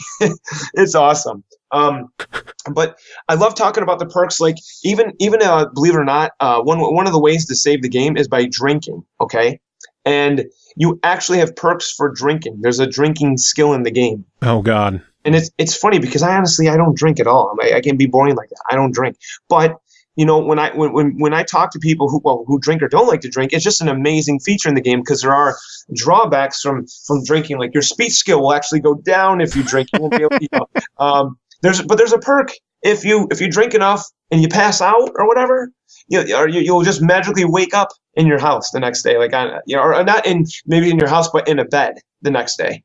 So, which we kind of laughed about because we're like, isn't that kind of like accurate, where you just wake up and you didn't know how you got there? So the perks, man, it's like, I like talking about that because, like, even for example, how about this one? There's reading skill and perks in the game. So when you first try and read about some important things, whether you're trying even to learn, like, for example, the Hungarian language, because you might be able to learn a little bit of that, which means you can try and sneak in enemy camps if you wear their armor and maybe you can talk a little bit like them. When you first start reading, the letters are scrambled. So because remember, back then, a lot of people couldn't, read, you know what I'm saying? Yeah. So at first it gets kind of tough to read because the letters are scrambled, but as you read more and you level up your skill, you'll be able to, understand more. And then you can read about alchemy, so you can put more better tonics together for healing, or even poison for poisoning the food or whatever.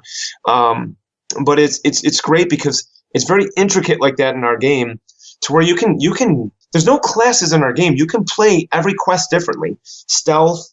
Now I'm just rambling on, but I'm trying to tie into the fact that there's what you use is what you level up in and unlock bonuses or perks to really help you with what you want to do in the game.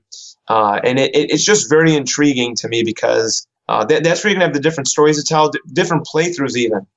People want to play the game again because maybe you want to try and be that guy that fights with the bandits and screws around and just murders people. Yeah, you can do that, and you can loot anything in the game. That if you can kill an NPC, because you can kill most of the 90% of the NPCs in the game, with the exception of the main guy, because we don't want you to break the game. You know what I'm saying? Yeah. We don't want you to get 40 hours in and you're like, I'm getting towards the end of the game and I just killed an NPC that I wasn't supposed to, and then I have to start all over again. that would be horrible.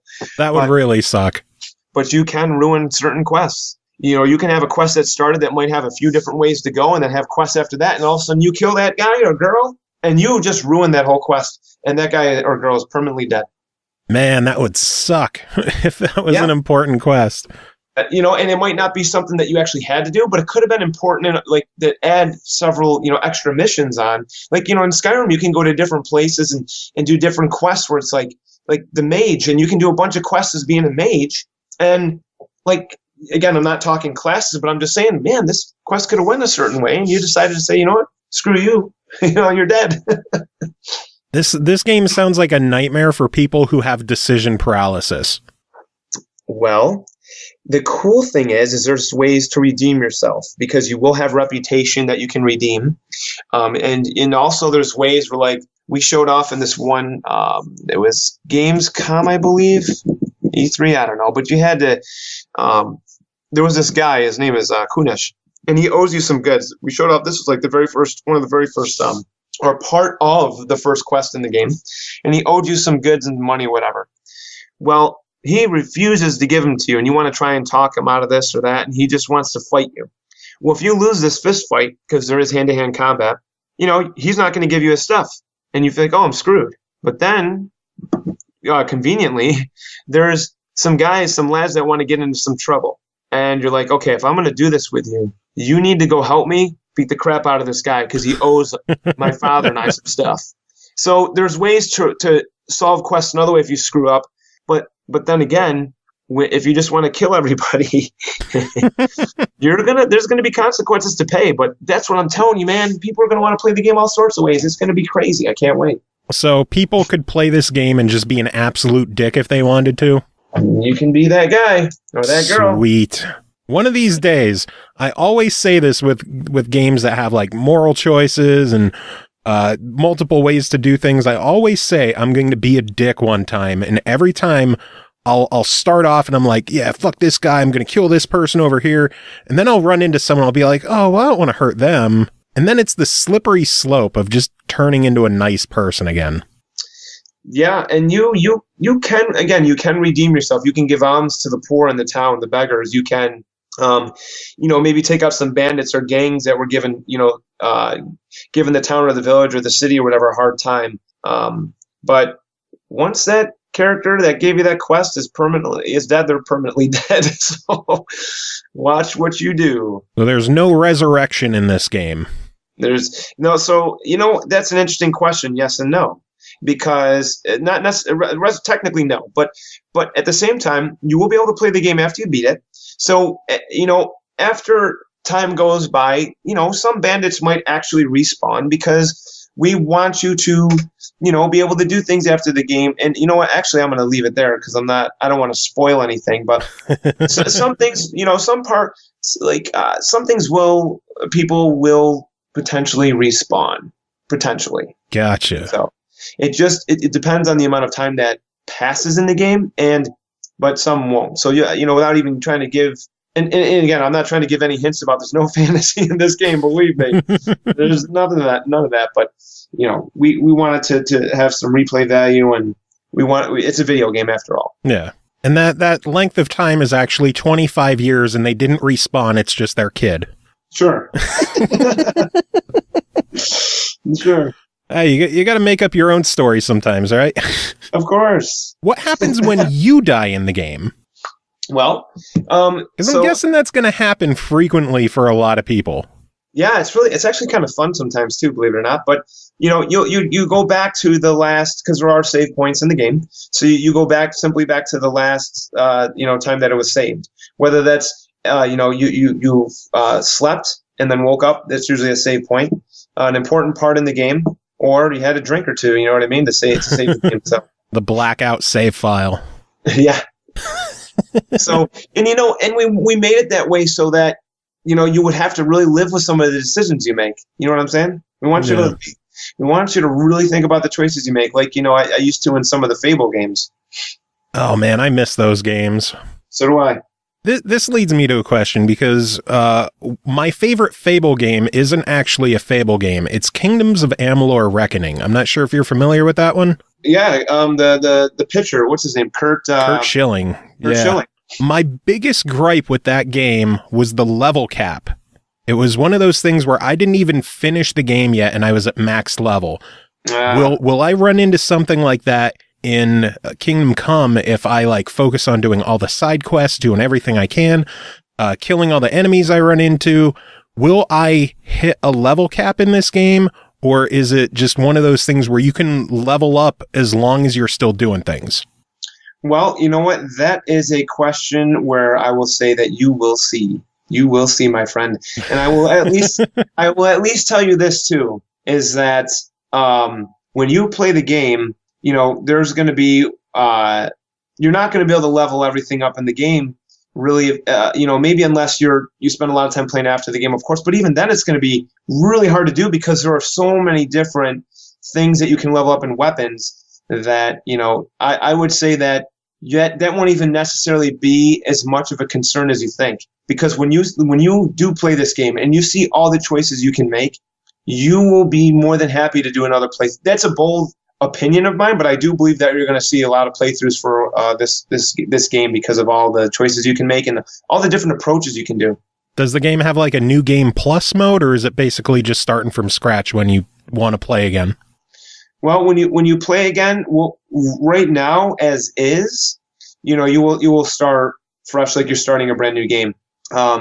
That's basically what I can tell you for now, is that's you start a game again and you're going to play it as if it's your first time ever playing it. Makes sense.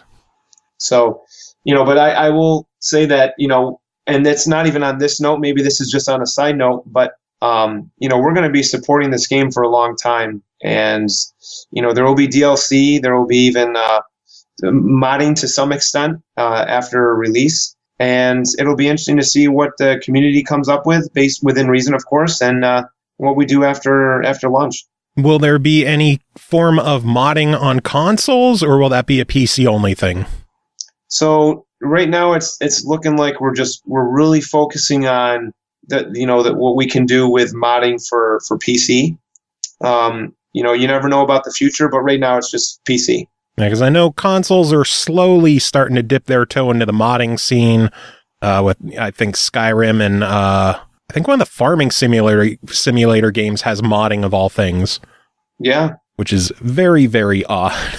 Well, but, it's interesting because we have a game based on realism, right? And so, that's why there's a lot to consider when it comes to modding in our game, and the story and all sorts of things. But who knows, man? Because we have nothing really to talk about at this point with that. But there will be more to come for sure. You mentioned DLC. Is any of that stuff in the planning stages now? Is it going to be like story content?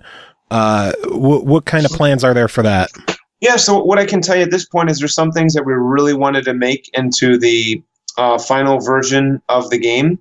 And while we don't have any specifics just yet, I'll just say there's some stuff that we still want to try and put into DLC that we had talked about, more in the beginning.